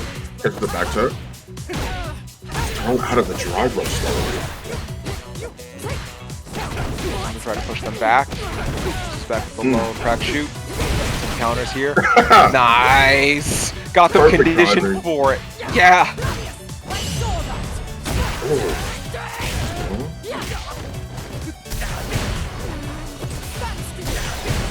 Oh, we tried it. Ooh, catching them on the jump up with the crack shooting with that. Iriam Games on set point.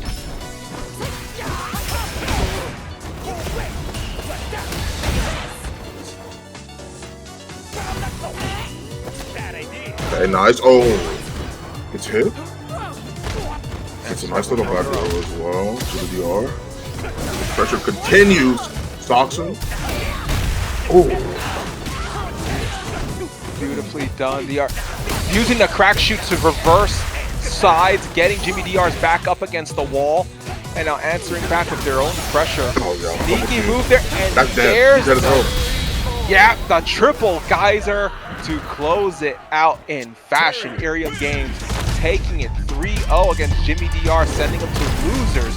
Well, We're heading to our next match. Levi on the Alex. Wow. Another character potentially to the roster here. He's got an ultimate master. 7 solid with him too. Yeah, we got 7 people now. Elena, Viper, Kimberly, Chun-Li, Manon, Alex, Guile. Yeah, Guile. 7. Yeah. Ow. Oh, currently there getting Street Fighter 6 play.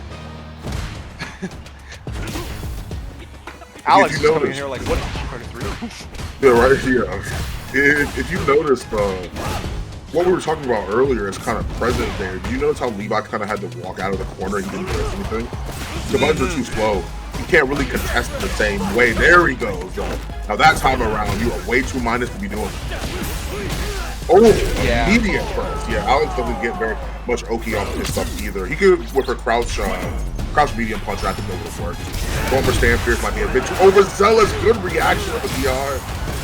He can bait that. He's got to be careful about trying to punish that strong. Right now in the corner, Bison just with the onslaught here. Setting up the bomb, level 1, just blocked. Oh, he's dead. Yeah. Oh, he's dead as yeah, that all that meter, all those resources. Yeah, this is in that. And with the level 3 ultimate Psycho Crusher, close out the round. And Rosek taking game 1 in, if I can be honest, in as dominant of a fashion as I've seen anyone go against LeviHakai.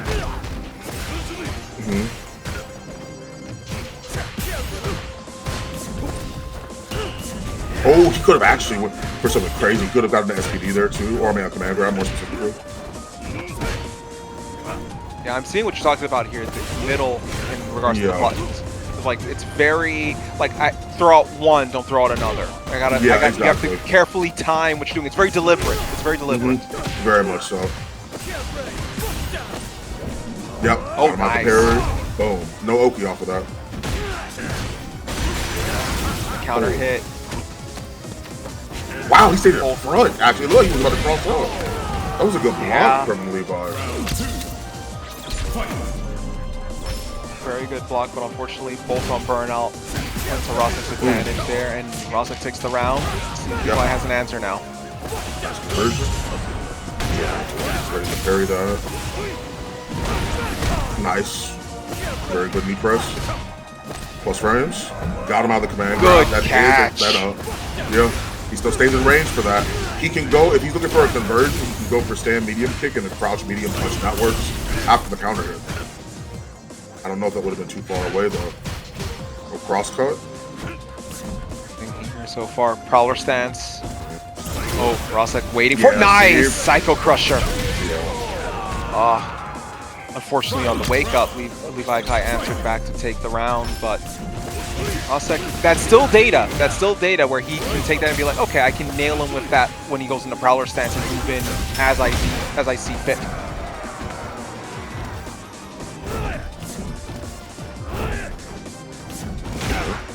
Oh, try to swept. Oh, nice, yeah. And that's only -3 when they block it too. Great punish.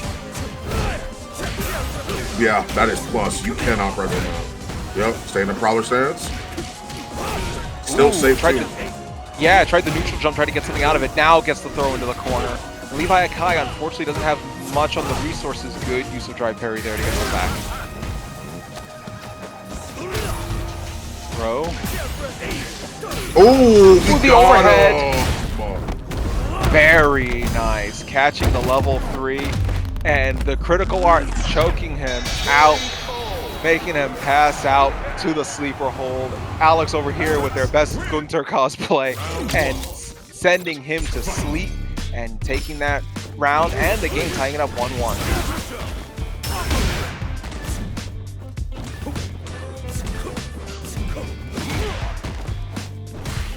Nice little slide counter hit. Nice. Ooh! Yep, there we go. Oh, yeah. Not special cancelable unless you full charge it. He wouldn't have got back otherwise. He tried to anti-air him. He got caught by the bomb. That's gonna finish this round, I believe. Stunned up against the wall combo here. Closes it out, bringing us right back down to earth. Rosek taking that round.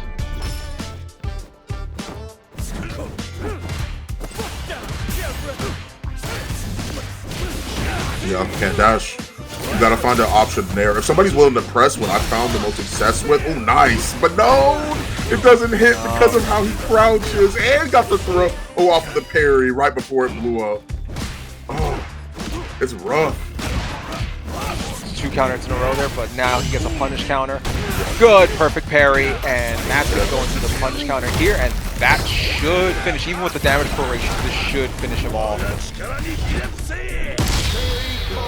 Just like that. So that's kind of like, if you saw, there were like 3 back-to-back counter hits that Rosek got when they were playing on LeviHakai, when they were playing Alex, and that's kind of the issue. Another big thing for him, yeah, I also would swap here. Another big thing for him is that Alex's hurt box is extended before the button is fully out too. I've realized that a lot. A lot of his slower buttons. Really? Yeah, I've been counter hit before I even see the button come out. And it doesn't look like it, and I've been essentially like I've been with punish before I even see the button. Is what I'm saying, right? Like they'll hit it from where they're at, and I'm like, oh, okay, because of how slow it is. So it's pretty easily extended. It's kind of hard to try and actually challenge with that. I've been hit enough to know that I'm pretty sure that's what's happening, and that's probably what happened to him. It reminds me a little bit of an issue that T-Hawk used to have, and I believe it was Super SF2 Turbo, where like his hitbox would extend before the move was done, or like in a spot like beyond the move, and you could just nail him even though you're not really touching him. That's unfortunate. Right now, both keeping this LeviHakai.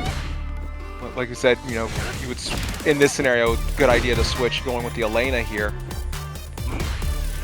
And right now, both players playing incredibly patient. Blocks from both. There's the opening. The crouching mid punch. Bomb is set up.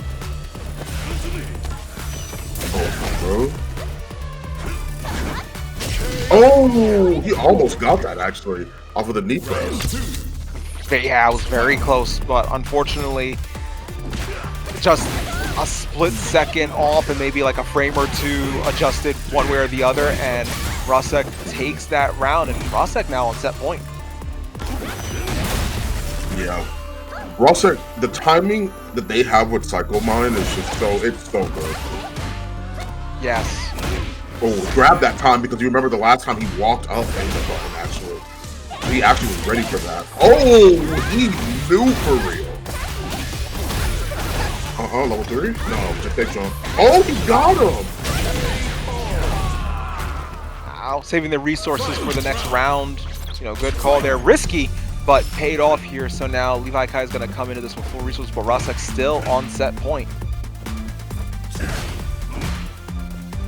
Levi loses this. It sends him to the loser's bracket. Oh.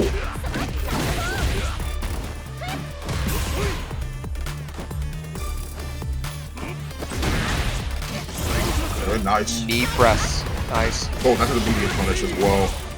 More than it was like 5th frame. Places the cycle amount, you know it's party come. Yeah, has to draw reversal.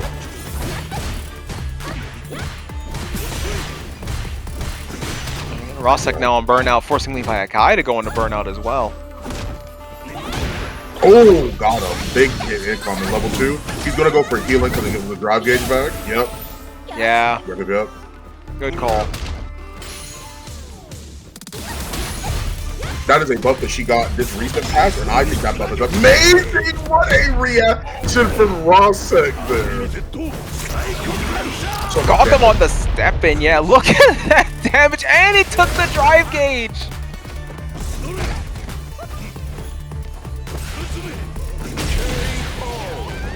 And the knee press on the drop down, and with that Rasek notching the first loss quarterfinals, Ouija plus advancing due to Asa Belmont disqualification here. So right now we're getting LeviHakai straight into a bout with Ouija plus LeviHakai, showing us another character in the character roulette, busting out the Chun-Li. Oh, wow. Was able to get the confirm, but wasn't able to turn up the heat in that situation.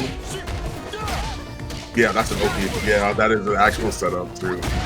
Man, seeing Ouija play this, actually, I do. What a confirm! I've never seen that before.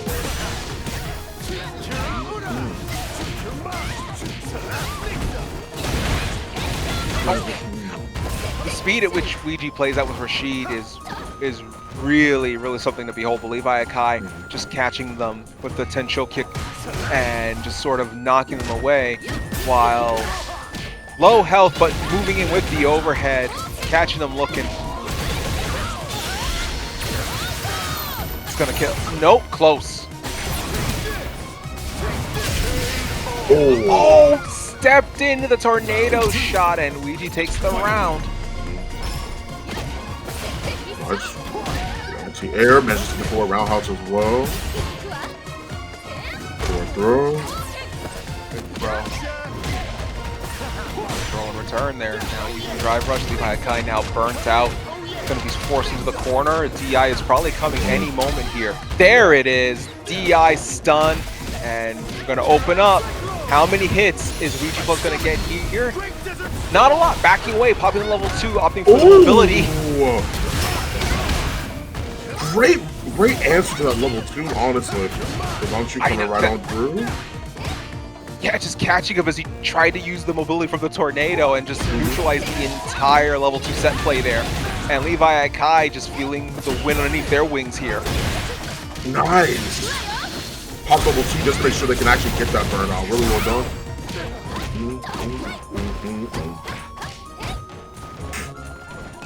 Missed a few of those hits there, and see if that's going to make a difference here. Ouija has an opportunity here with no drive gauge. They recognize this is a dangerous situation to be in. They don't want to press.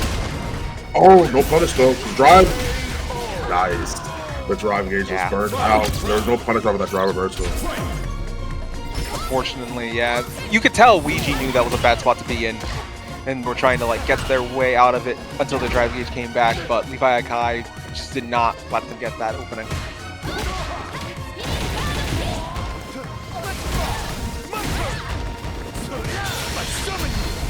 Level 2, this is going to add some speed to his step. Oh,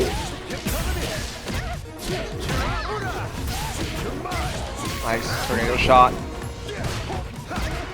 Goes for the reset. Good counter in the air-to-air. oh, come on.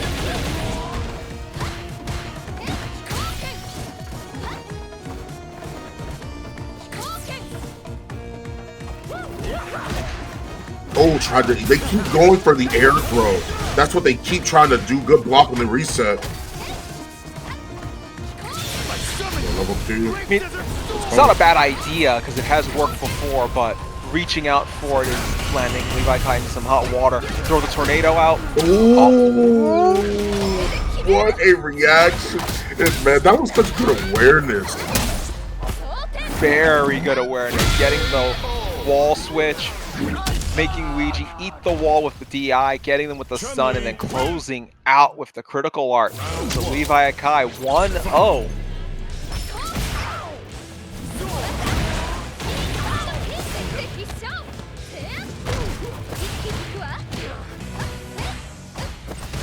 Folks.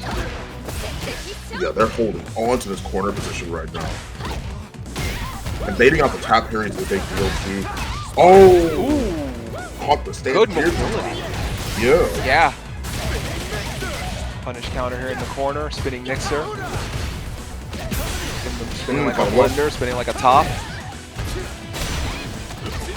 Made it.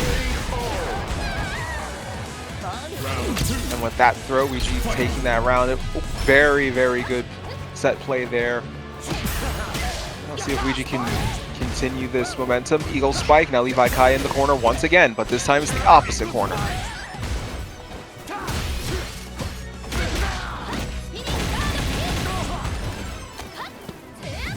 LeviHakai fighting their way out, doing pretty well here. Koken's trying to force them back a little bit. Make them think twice of approaching. There's the low hit, and now Ouija's in the corner, so you get nasty really quick.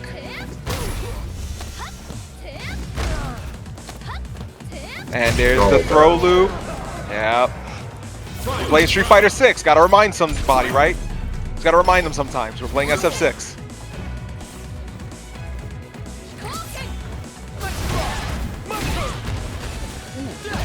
Good catch from Koken. Getting the counter hit. Eagle spike. Tied back against the wall and immediately just scrapping your way out of it.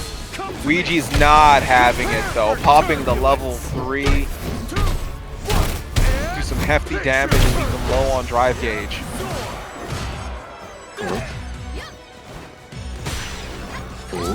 Pressure's coming through. The Koken, and that actually caught them. You also see the counter hit come through as well, so they may have tried to hit a button as soon as they jumped. Might have been, yeah, might have been like the Tensho Kyaku or like a jump spin to try to catch them, but still nailing them. I see the Elena, yep, switching around to Elena. So we've gone from Alex to Elena in the previous game, and now we've gone from Chun-Li to Elena. So we'll see if the Elena can find a way to stop the turbulent winds of Rashid here.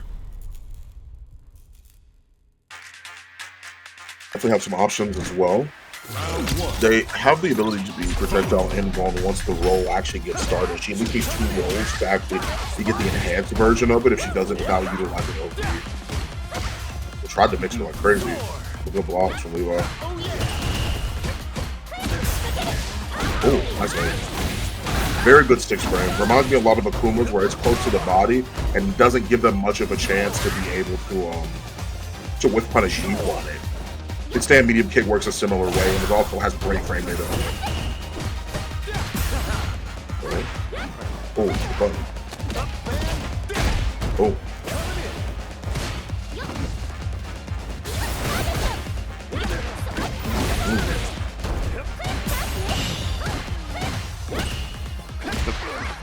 The pressure here by LeviHakai trying to force Ouija to kind of open up a little bit, and Ouija now using the wall to sort of press in on this, but LeviHakai not giving them an opening. Instead, forcing their own opening and nailing the Rhino Horn to close out the round.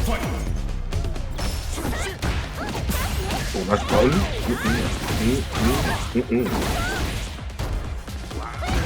Oh, Levi is really good at their positioning for shimmies. That is Very something I good. aspire to be like with Elena for sure. They are very good with their positioning for shimmies because they know exactly where you can't hit them, you can't grab them at. And they'll be as close as possible while still being unpunishable. I feel like that's a big thing for Levi's Elena in general. We see a lot more of that shimmy spacing, that awareness of space with the Elena in play.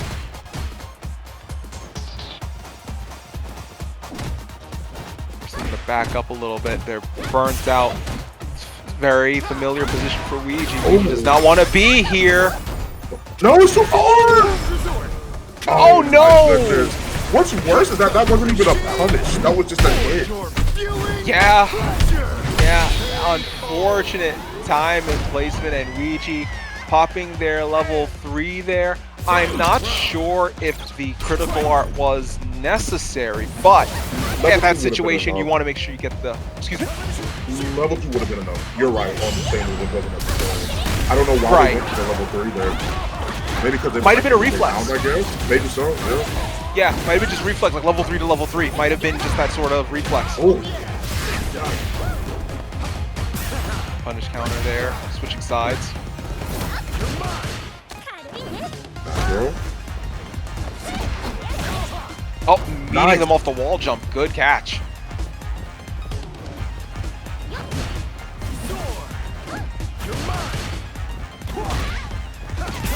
Oh, some catch them low.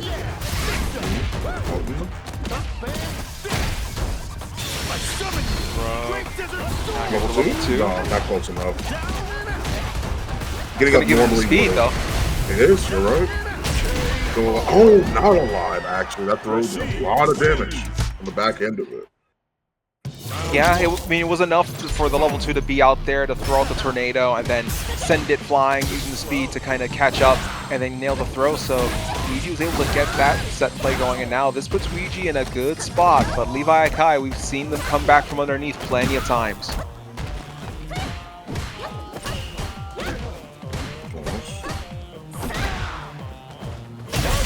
Yep, there it is. And there we go. Good work. That positioning is really hard to actually account for against Elena. She can cover so many options with her long reaching limbs. Yeah, I mean, yep. scratch. Yeah, I was about to say scratch wheel and spinning scythe are very good at catching someone trying to step in like that. But right now, Rashid, doesn't exactly have the reach, physically that Elena does, but he can force those situations as he will right now with the tornado.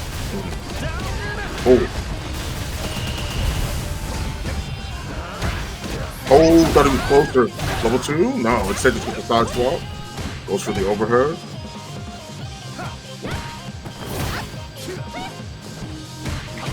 He tried to cross cut. I saw him walk forward for a second, but I think he may have hesitated. That's why I didn't come out. Oh, yep. I would have healed her. Yeah. Good call. Gives him the health, gives him some drive gauge back. Oh, that's it. Sorry, combo. Elena, Very nice. Whew. Stats going back and forth, and now forcing only our second game 5 on stream today.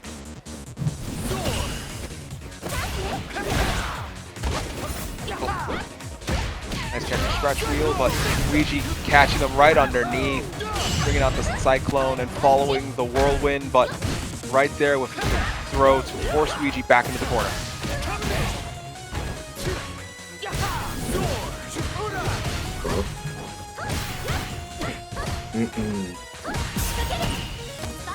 Nice. The back throw that time around. Try to maintain the punch frames as best as they can. Catches them low, just a straight up walk back into him probably. PP, they tried to with the counter hit. Oh, here, good throw. He's gonna pop the level 2 here, probably for some pressure here to get them thinking. Yeah, catches them in the air. The tornado's approaching. Gonna jump over DR, and just like that, a quick little poke, and Ouija now on set point. Oh, nice punish on the parry, on the top parry.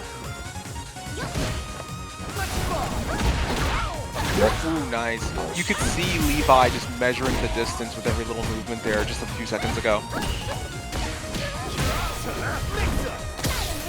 Nice throw tag. Oh, tried it, had to read.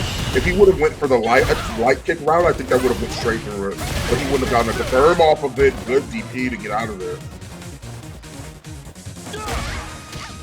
Oh, nice. Yeah, the counter hit. They were pressing something along the way. They got nailed for it, but LeviHakai was kind of finding their way back.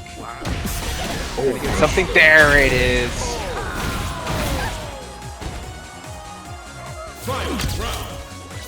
Final round of Game 5. Winner advances, loser goes home. And right now, this is it's a tight spot for both players. Luigi has a level 2.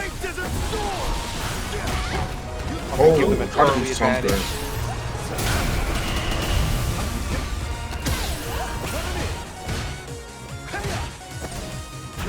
Good defense and presence of mind there by LeviHakai. Oh, punish.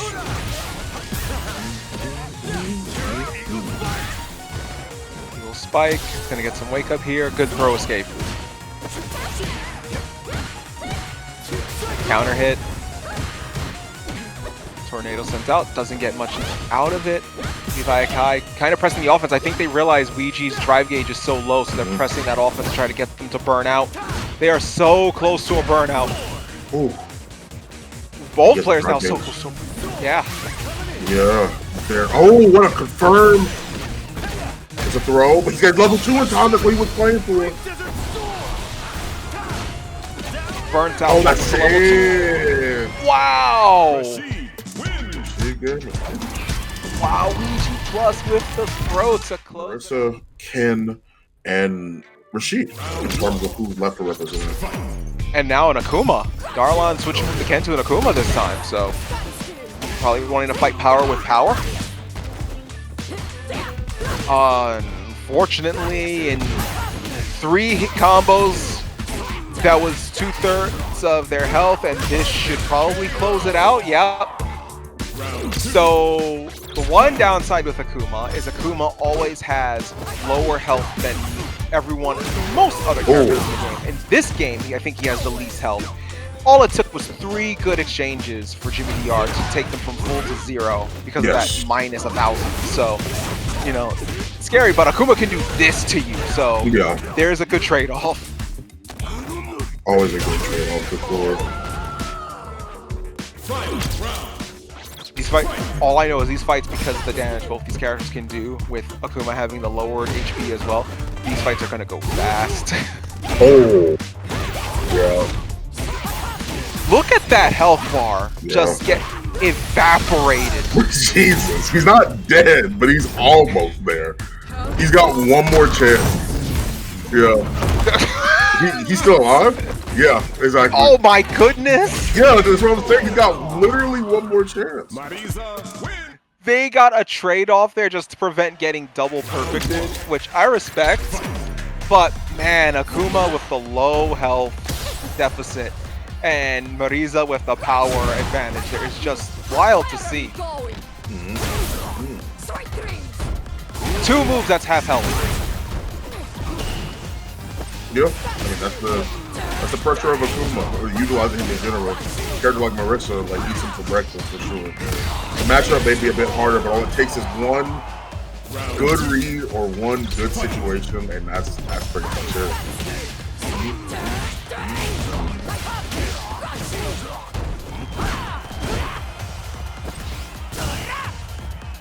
Okay. Just waiting for them to get trade there. Nice. Oh no. And that just level 2. Yeah, send them straight into Earth like a meteorite. And with that, Jimmy DR is already up 2-0 against Darlan's Akuma. Darlan sticking with the Akuma, okay.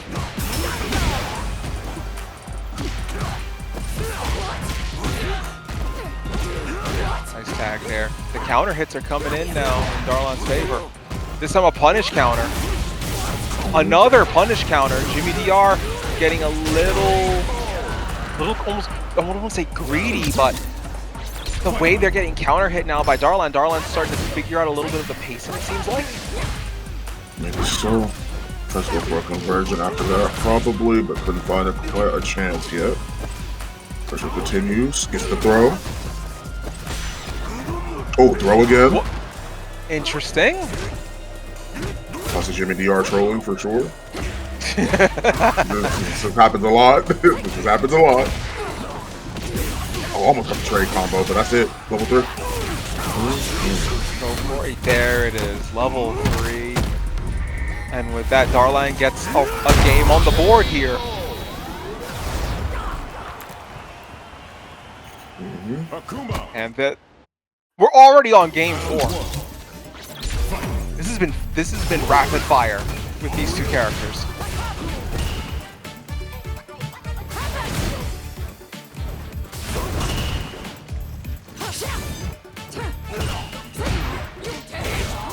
Parry here.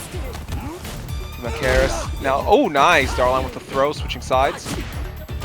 Pushing in the air.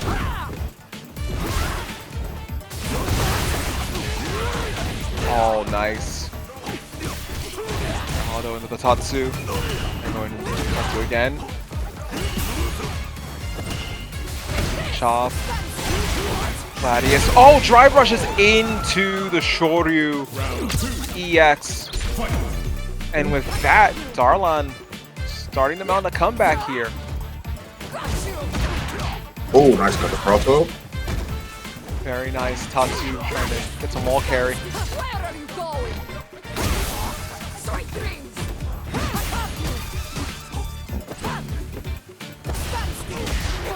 Oh no, that's a crazy trade. That could have worked out so well for Kimberly DR, but a counter hit will be enough to bring him low.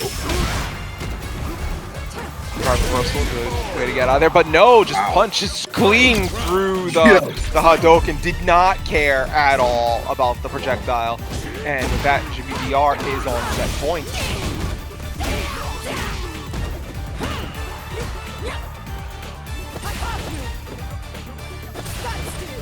Corner.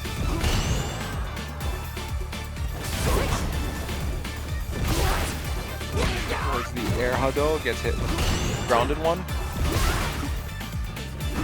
As you can see, Darlan trying to figure out where he needs to be for this. And Jimmy's going to push him with the phalanx. I feel like both players actually here are trying to figure out the spacing they need. Gladius gets what they need. At the level 3, that's going to get blocked, yes! Yeah. Just wasn't close enough. Hadouken now on burnout of Jimmy DR. The pokes didn't get anything there. Was Darlan going for a Raging Demon? Maybe so. Go Hadou, realizes that Jimmy's in burnout, throwing out the Hadoukens. Ooh. Oh my god, going up top for the Zanku with the Bison, and that is going to be our next game. See as well. Started these off pretty strong with a solid little combo. Over there from Iriam Games. Tries to go for it for forward throw, but can't quite find it.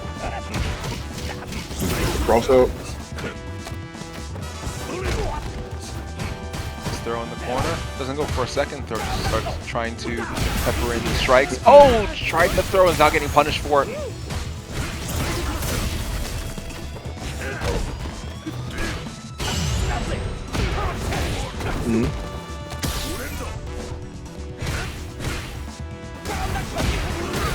Oh no, Burn Knuckle didn't reach all the way, getting punished for it. Doesn't get the finish. Iriam Games now answers back with a quick combo with the rising tackle. Burn Knuckle before they could do anything else. Now just applying their pressure, but Iriam Games is just one good hit from this ending poorly. Oh, I'm Jordan. I couldn't get anything able to confirm off of the overhead. Too far away. Bison just refused the adornment, just ate the overhead, pushed through, and just closed out the round there. Punch counter here. Psycho Mine set up. Someone set us up the bomb. Bomb has been detonated, and now is going to push Iriam Games into the corner.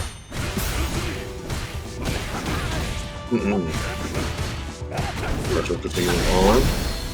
No way. Oh my god. Oh, he caught him. Classic.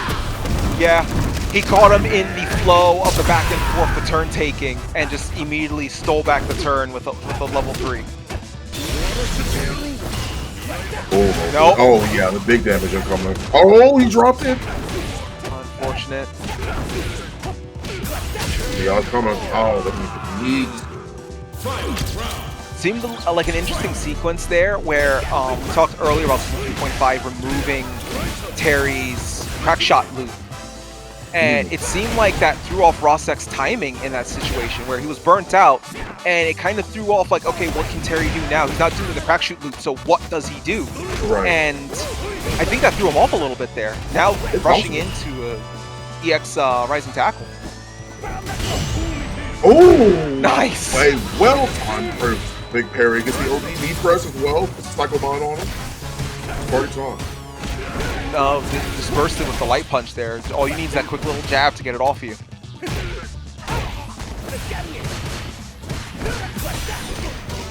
Oh, tried to bless him. You don't get blessed around here. Only demon time. Level 2. Oh. Stomping him up, and the Psycho Punisher closing it out. M.Bison wins. And with that, Rosek takes game 1. Round 1. Gotta be something foul about it being demon time on this Easter weekend.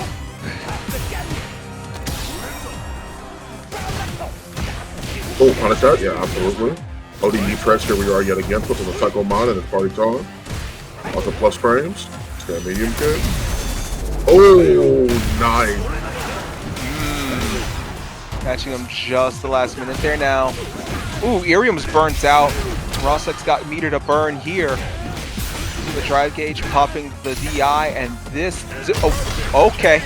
All right, little weird there, but threw him as he was doing the DI. As soon as drive gauge recovered, still maintained the win.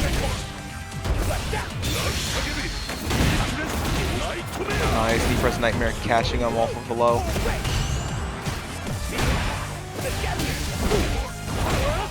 Okay.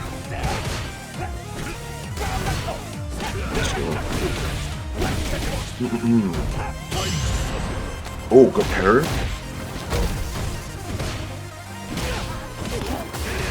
Oh. Ooh, jumps over the throw, is gonna get a punish counter off of this. This might lead to a kill. Yeah, Yep. definitely is. Terry's got very interesting ways to squeeze out damage. A lot of them are based off of his OD fireball, so, or his OD fireball or stand fierce. So Yeah, that's fair. That was a nasty, by the way, going overhead back to the front. And then the bomb blows up, sending them skyward. This could finish with a level 3. Just 14 seconds in, and Rosek just drilling right through this. 2 perfects in this game. Rosek definitely feeling that wave of momentum on their side, and now 2-0 on Iriam Games. Rosek wins this. They go in the grand finals. Iriam Games fighting to stay in a loser's bracket. okay.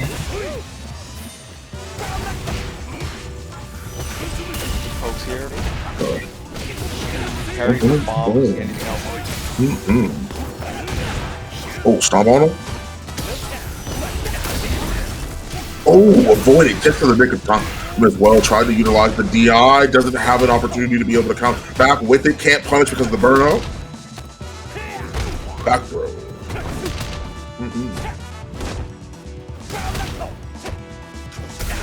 Yeah, Rosek seems. Oh wow. Yeah, Rosek seems very much more unsure. It's interesting because with the crack shoot loop, you knew what was coming, right? Yeah. And now that that's gone, it's all right. What do I do here? And Rosek seemed very stuck in that mode of what to do in that predicament, and just could not fight their way out of it. And now with that, Iriam Games just rolling through to take that round. Rosek still looking good.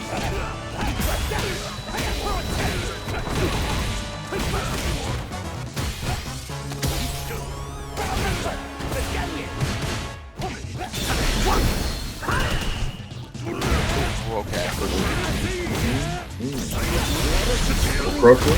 big damage incoming for up the. Yeah, big damage. Gonna do some heavy drive gauge damage as well. Gonna leave him with like 1.5 bars. Yep. Good parry. Nice parry. Iriam. No meter on either side, just drive gauge. So no big hit. Good DP. Plus frames. Not cool. And power wave now creating some distance. Gonna drive rush. Ooh! That. Oh, there it is. I was about to say could have been disastrous, but stayed unfortunately just within range for Bison's long legs to reach out, kind of get him with the low meter kick. And with that, Rosek is on set point going in the grand finals. Iriam again wins this round. He get one on the board and prevents him falling in the loser's bracket.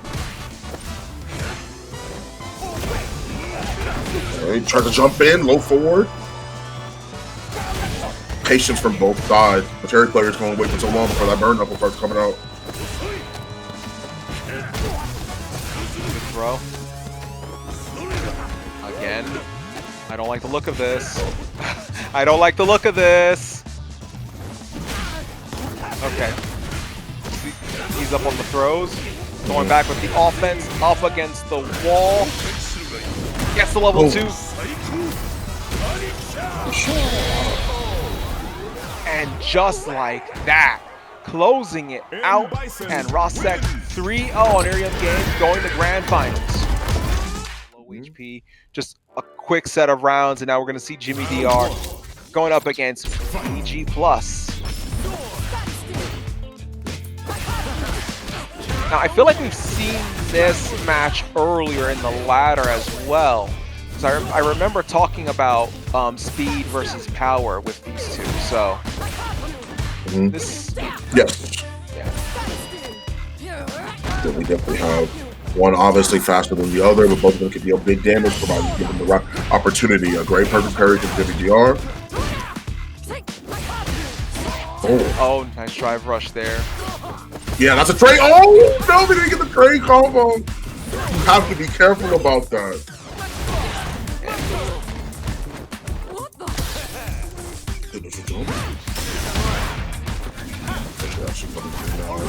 Jimmy DR waiting.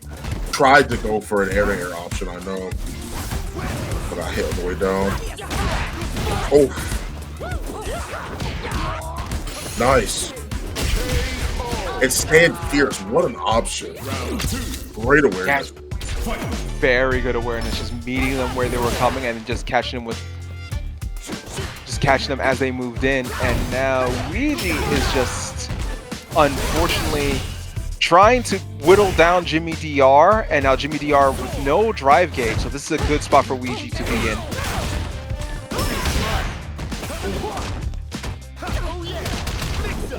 This is his moment to take advantage of this. No drive gauge, just full speed, full assault here. Oh, nice. Pressure to on.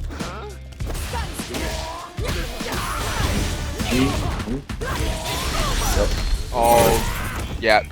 Good combo there. Good pressure to nail the level and close that out.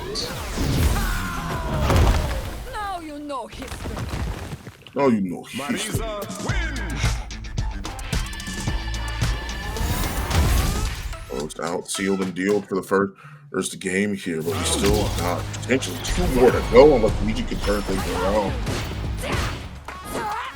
I mean, we've seen Ouija do it before, so. Yeah. Oh, yeah.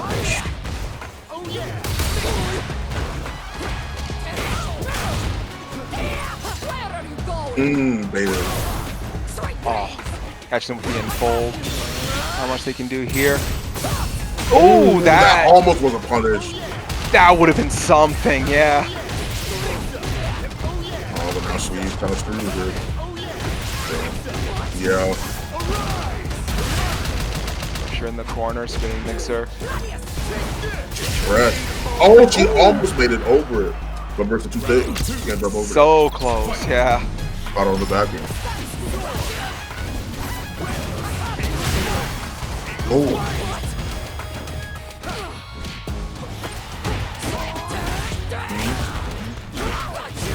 Macaris in the corner. spinning mixer to just blend their way out of it. Oh, yeah, that's right. 100%. Yeah.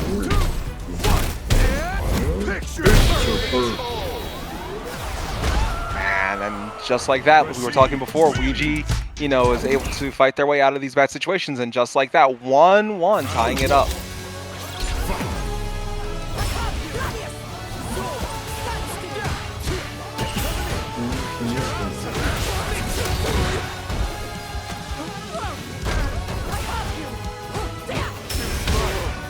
Oh, tried to. Couldn't quite do it. Can't armor through drive reversals like that, and then well-timed perfect parry from Ouija gives him some more breathing room. Throw here. Again with the throw. Oh, that time Jimmy DR answering back with a throw of their own. Oh, he charged it a bit more. Side switch forces Jimmy DR up against the wall.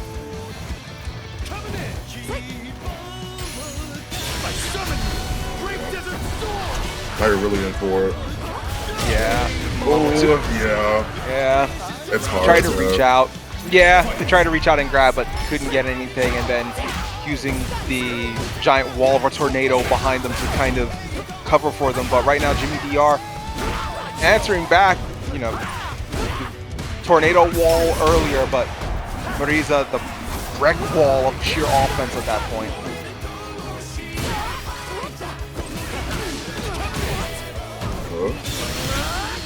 Oh, punch up. Nice, but here's him as well to be able to counteract the encroaching offense after that. Being plus doesn't mean that people aren't going to press. You don't get the chance to be able to hit every button you want to sometimes after being plus, especially if it's like +1. Oh, yeah. Punish.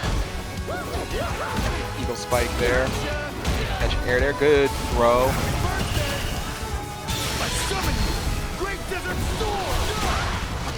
The tornado, the winds are blowing, and that's going to catch in the air. Nice.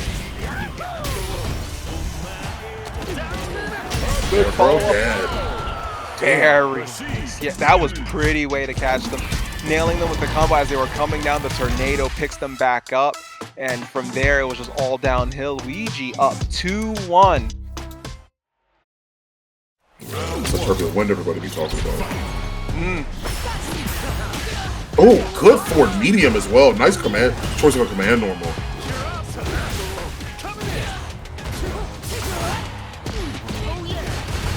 With the pressure here, Jimmy DR looked at trying to kind of scrap out of this, but Ouija just not letting them, just smothering them.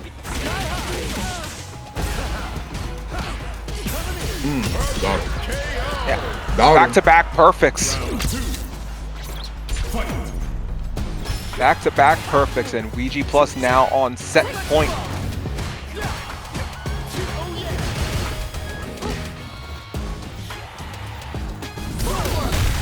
Oh, good DI. That was a good awareness on Jimmy as well. He kept walking forward so he didn't have the chance to be able to charge it up.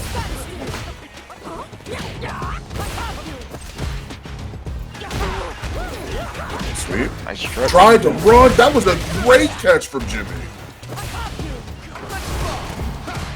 I feel like Jimmy is like starting to get like pieces of the puzzle figured out here. Yeah. Tried the low step. Ooh.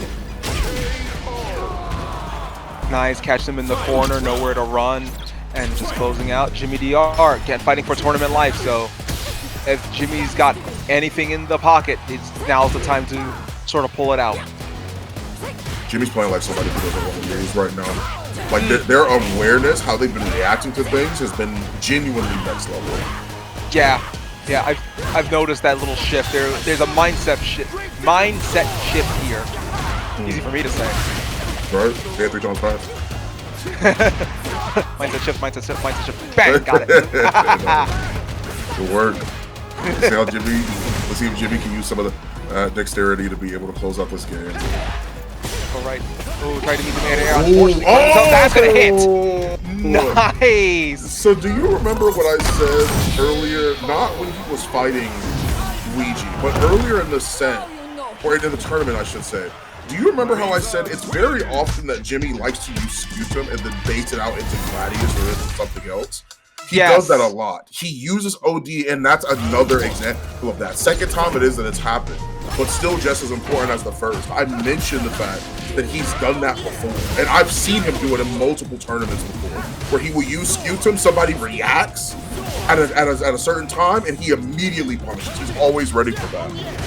Yeah, great cancel awareness to kind of lure someone in with that and be like, they're gonna wait for me to do something here. I'm gonna do something worse and just nail them with the level 3. But right now, Jimmy stuck in the corner here. Ouija now is in a similar situation. Now, Ouija is also realizing that this game is the last game between both of them. So this is tournament life for both players here. Oh, nice. Nice low. Boom. Drive rush. Yeah, use driver burst, but he just needs to keep the positioning. Ooh, good drive. Oh, I guess they just wanted the burnout there, which, I mean, I respect that. Using level 2 while they're guarding.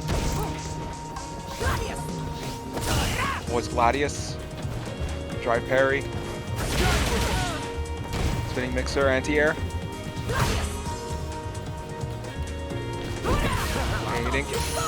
Oh! Ooh. Runs right into the throw. DI into the wall is gonna get a wall crush for this. Are they gonna use the meter for this? Level 1. Yep. Full charge? It is dead. Nice. Got it just at the right amount of damage. Just barely, and now Jimmy is on set point. Luigi fighting for tournament life in this round.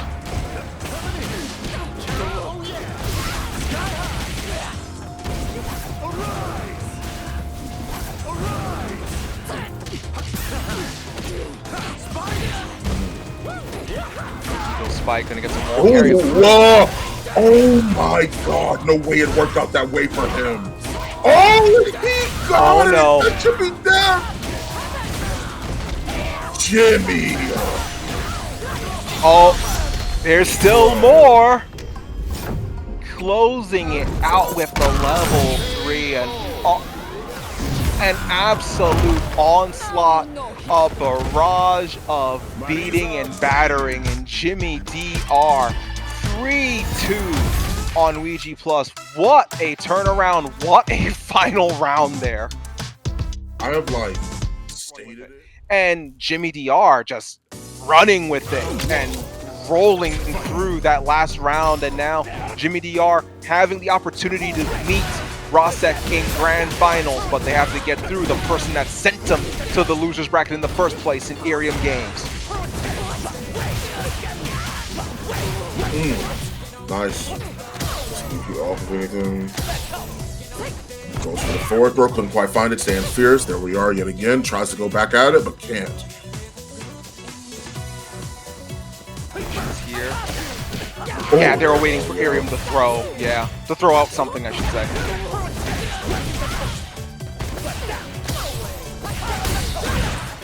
Oh, nice. Ah, unfortunate though. It was a good bait out to catch them with the Gladius, but then walking into the burn knuckle, unfortunate timing. Oh, sweep. Iriam maintaining pressure as best as possible. Absolutely gets the trade combo because of that stand fierce. Oh, good reaction. Very nice. Getting some decent damage off of that. Good throw by Iriam. Yep, level 3. I agree. It's going to keep them burned out, so all they really have to do is drive rush and then go for a DI after. Has to be crouch medium punch. I wonder if Jimmy will have the time to be able to jump over if it needs to. There we go. There it is. Yeah.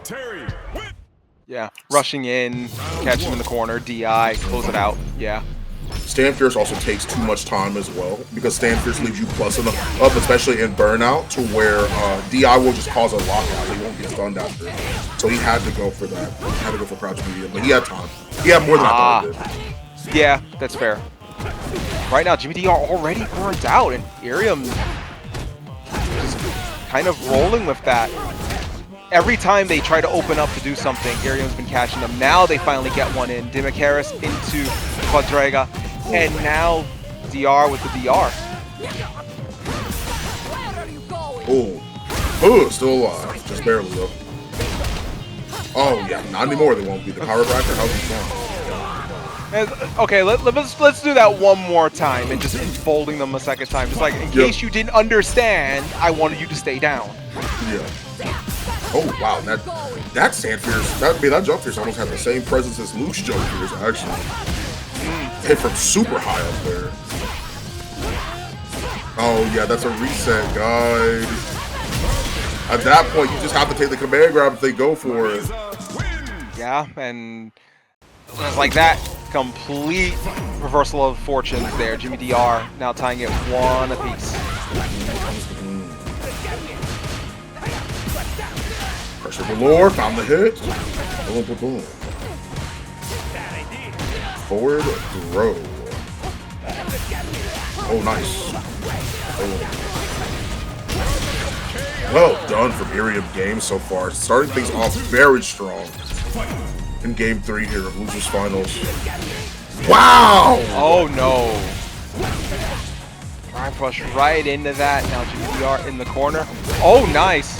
Oh, bad time getting called for Scutum. Oh, tried it. Jumped right on over it. Tried to go for a neutral jump as well, but once again, Jimmy's ready for those opportunities. He hit a button early because he knew Jimmy was ready.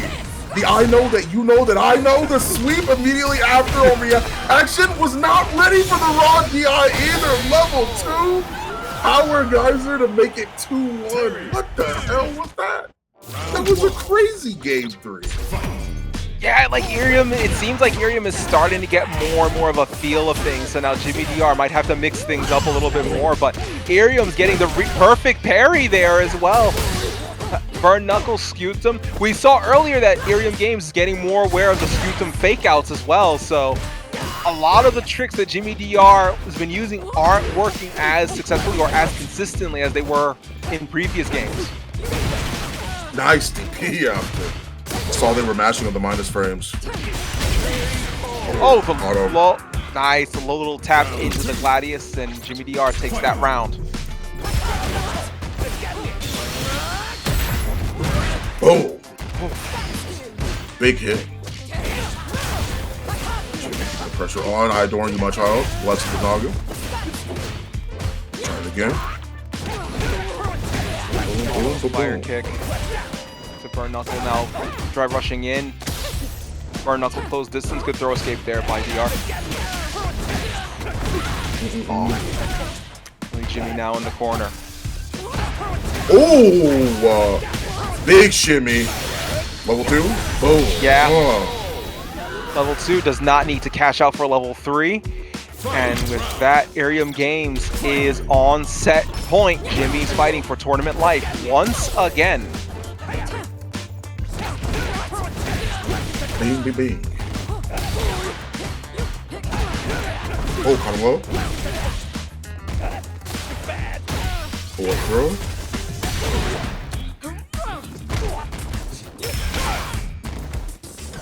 You're on wake up. Oh, the punish counter. Now, unfortunately, Jimmy's burnt out here, so... Oh, but it doesn't matter! Catching them on the attempt to push in and immediately nailing the critical arc, letting Iriam know exactly who the goddess of the hunt is, and Jimmy DR now tying it up 2 apiece. Jimmy's gonna take this all the way to the final set, all the way down to the end.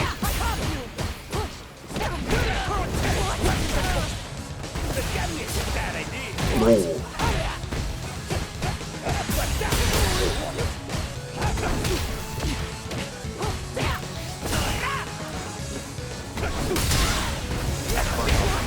The crack shoot. Oh no! Crack shoot breaks the armor, getting stunned into the corner. And now Iriam. I don't know if Iriam's gonna be able to kill here. Yeah, very close though. Ooh. Wow, neutral jump over the head with the kick, gets the punish counter. Now Iriam Games once again on set point.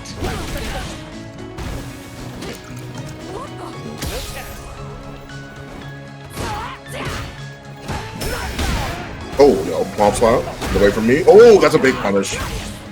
Very big punish here. He's gonna try to push Oh, forward. my God. Nice. Sure. Oh boy, yeah, up against the Oh, wall. God. There's the DI stun.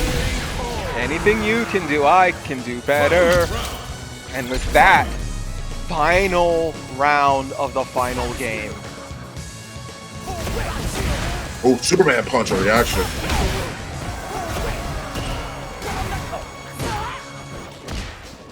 The jump back light. He tried to go for the heavier option that time around, but he couldn't. It was too slow against the air, but the air was normal that Iriam used. Good skew them, burnt themselves Oh out though. my Nice! God. Has to pop level 3. Give yourself a Yes. chance to get your drive gauge back. He's not going to be burned out. He's still going to have a little bit more, but he has to be careful here, Jimmy, on the approach. Now he's burnt out. There it is. Oh, the quick 2-hitter up against the wall after the level 3, and Jimmy Has a lot of really, really strong and solid options when it comes to fights, but we'll get into that another time as we head into grand finals here. Blocks the big step. Jimmy DR started things off with that. Big step yet again, gets the punish from that range. has him up against court, does not hit there. Rosek on their back foot, now getting the knee press, but throw escape there by Jimmy DR. Counter hits. Nice throw escape again by Jimmy DR, not letting those throws play any factor. Now this time Rosek taking the throw escape. Good, perfect parry from the Psycho Crusher into the DI right afterwards. Nice for level 1.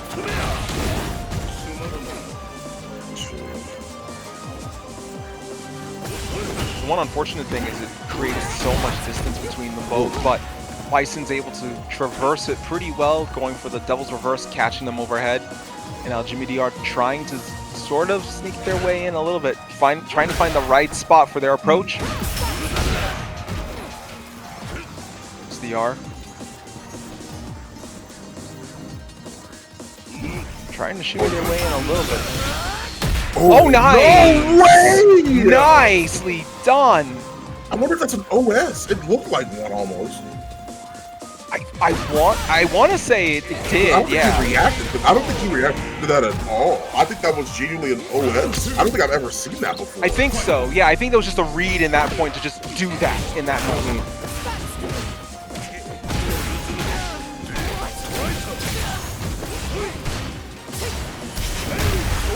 Oh, tried to hold on to it, couldn't do it. Oh boy. Never mind on it.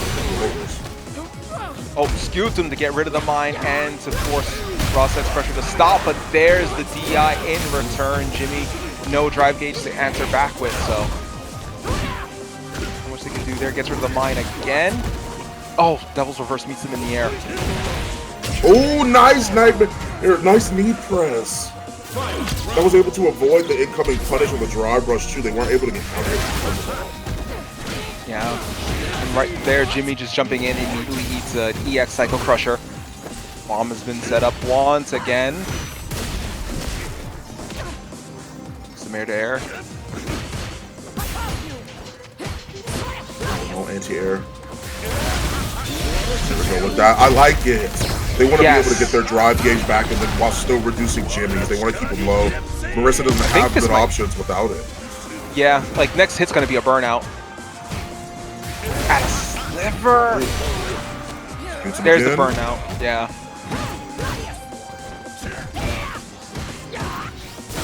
He's burned out now too, though. This is way worse. Yeah, the onslaught. The onslaught, but able to push through with the knee press to kind of get their way out of being in a bad situation, and then following up with the combo to close it out, and Rosek takes it 1-0.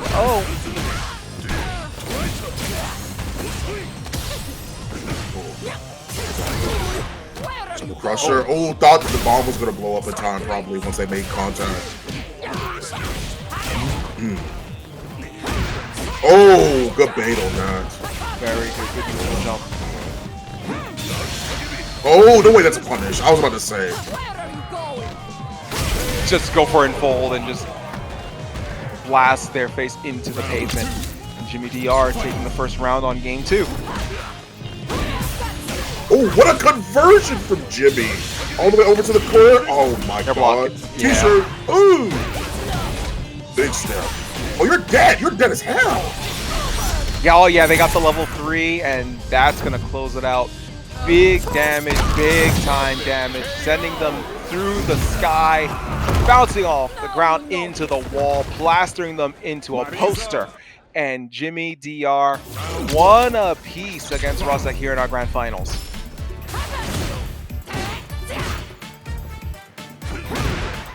Oh, stand roundhouse it again. Jimmy DR. They're solid. Oh, Enfold. perfect parry. Setting up the bomb there too. Could skew them.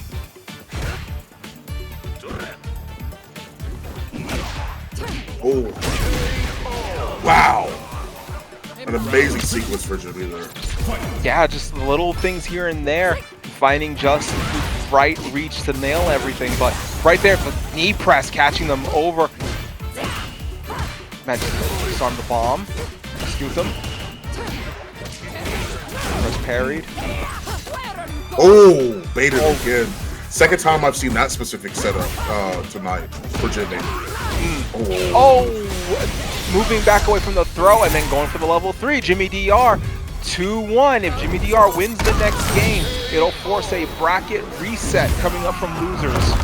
Now you know history. No, you know he's Marisa win. Boom.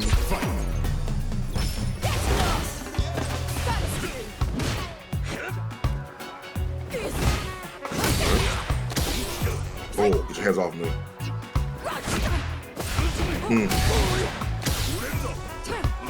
The throw escape there. Again, gets the counter hit. Oh, can't DI that. It's not a full charge Gladius. It don't work that way. Oh.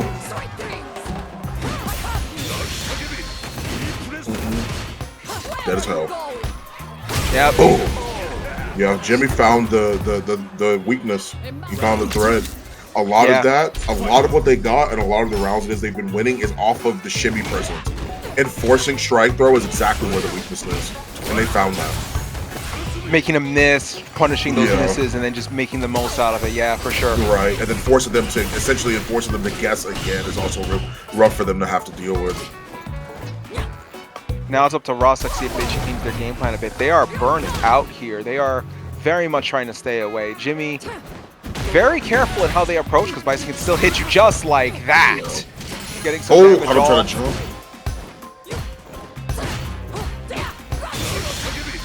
Two-hitter, oh no. That's dead. Yeah, two-hitter in the phalanx, but they were blocking and just ate the knee press nightmare. And now, Rasek taking this round, going into the final round of this game. Jimmy, still, if he wins this round, it resets the bracket.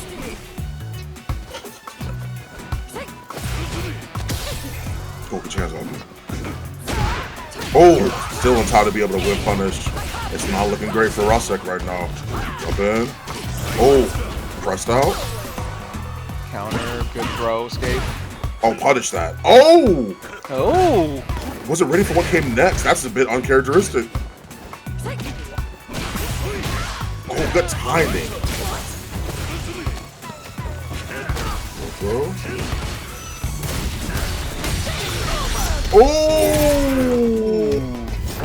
Oh, they saw them jump in with the OD. I think you get burned out here. No, close to it though. Now you know history. She's gonna try probably OD Dangerously step. close.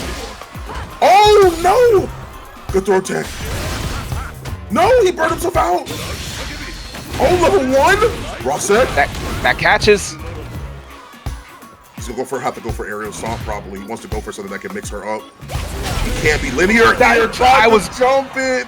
No, yeah, he was way too stagnant, way too flat-footed there. Yeah. Low health, no drive gauge, up against Marisa like that. That was not where you wanted to be. And the Quadriga catching them on the way in and closing it out. And with that, we got a grand finals reset. Jimmy DR taking that 3-1. And now we are at the final set of ParagOnline Street Fighter 6 number 19. Oh, damn, roundhouse to keep things pretty nice and precise for Jimmy. Throw. Couldn't quite find the big steps yet again from Marisa. Oh, jumped again.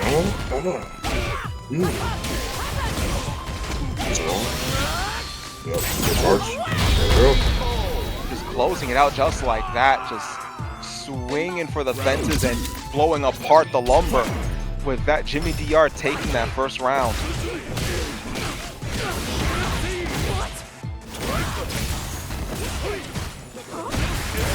Oh, caught him. Big damage incoming. Put the mind back on him. One thing that Rasek has not gone for are throws. A lot of these armored options, oh god, a back throw. A lot of these armored options can be beaten by going for throws, and they typically follow drive rush with a button of the sort. I haven't seen them actually try and play strike throw in return against Jimmy so far. Back throw, I agree. Yeah. Yeah, they've been putting throws out like that, but I've been seeing a lot of throw escapes. There we go, yeah. There we go, like moving in with the drive rush after that to follow up. But in the earlier rounds of the first set of this, I remember seeing a lot of throw escapes that might have stuck in Rasek's head as to be more aware not to do throws, not to go for throws as frequently, because Jimmy DR seems to be ready for that. Well, then that gives another answer, you know what I'm saying, about like how people are able to approach from there. Because if they're really to throw that consistently, then it sounds like a shimmy issue, which might end up proposing a lot more opportunities for people to be able to find, for Rasek to be able to find an opportunity. But damn, if that was not offensive, he stayed in there for sure. Yeah, staying in the pocket, in their face the entire way through. And now Jimmy DR 1-0 on this reset.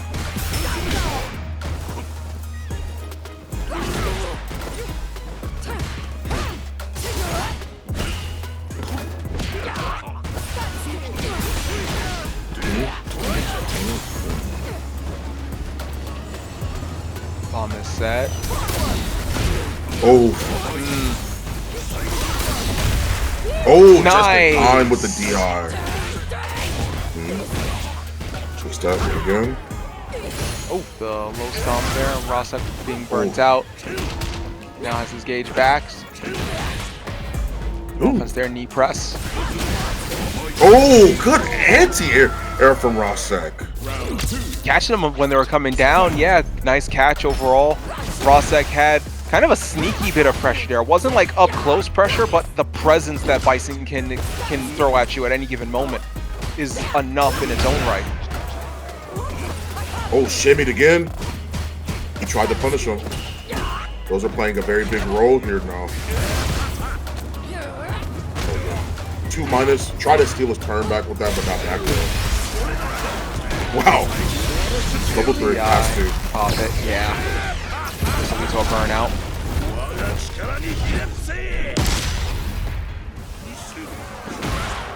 Burnout about half health as well. Oh.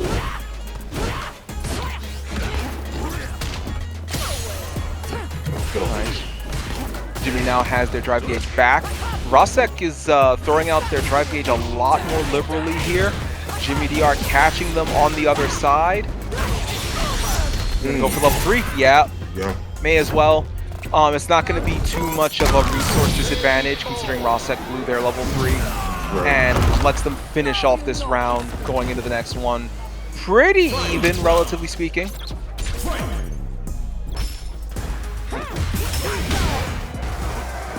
Nice DR.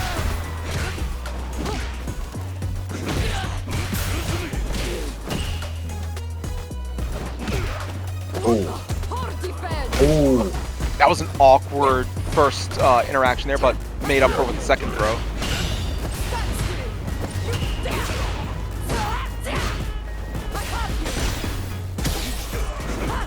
Rasek is burnt out just from the sheer pressure from Jimmy DR's Marisa.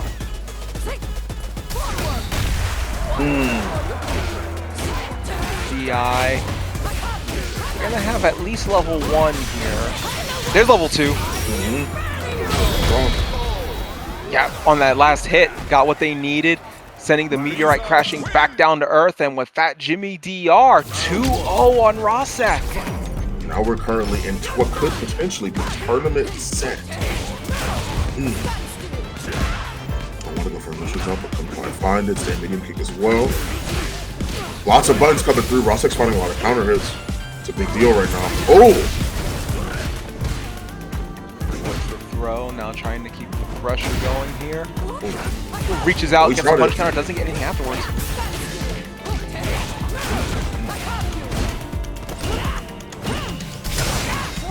Oh, straight through the armor. Good armor break. Jimmy DR, though, unfortunately on the verge of a burnout, and there it is. Not where they wanted to be. And that's going to lead to Rosek taking advantage and taking this round. Yeah.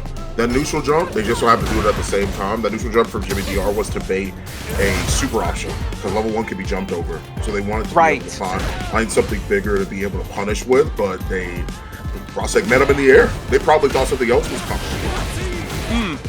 Probably just a misreading of the situation. Like, oh, wait a minute. Yeah. Oh my God, you're dead actually. This is round over, game over here. Oh, I just realized what it could have been. Jimmy wasn't close enough to be able to utilize Stand Fierce, and a neutral jump would have caused anybody to win. So Jimmy approached from the perspective of he's going to level 1. Rosek approached from the perspective of they're about to hit a button. They're going to try and keep me on the ground, and I don't want it. But from that distance, jumping from there, it would have been too much. And standing heavy would have been the only thing that probably would have reached them, so that's why they used it. And so they met each other in the air. They both were thinking somebody else was about to have a different option. Right, right. God, immediately. Not a good spot. Echo Crusher meeting on the come down. Then there's the drive impact. And this should close out this round. Yes, it does.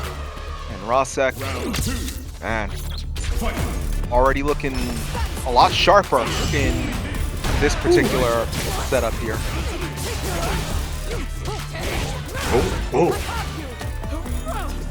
Macro. Oh yeah.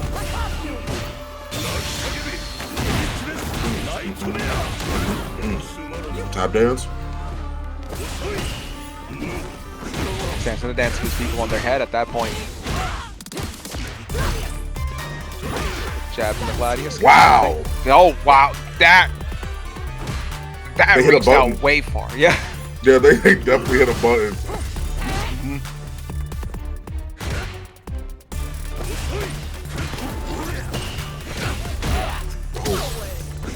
Good throw escape. And good throw. Oh, not dead. One more guess. Oh yeah. Ooh. Yep. Push it up. Now we're on tournament point. This could either be a game 5 or this is tournament match right here. Oh, good. For Jimmy, Punish but drops it. Unfortunately, scoot him. Good throw escape there by Rosek. Oh, nice. Scoot him again on the counter hit. Both players already near burnout. Level 3, I agree. I agree. Jimmy has not been touched yet, and that means that they're going to be burned out. Burnt out. Critical art health. In the corner. Oh no! Went for the DI there. Now they're burned out, and in the corner against Bison. This is so much damage. It's going to do 50%. Yeah. Like 50% double burnout in the corner. Oh my God, he's trying to press too. He doesn't want to be there. The DI's coming. He knows. Scoot him. He bashes out. Scoot him, my beloved, coming clutch yet again. Jimmy DR with the 3-1.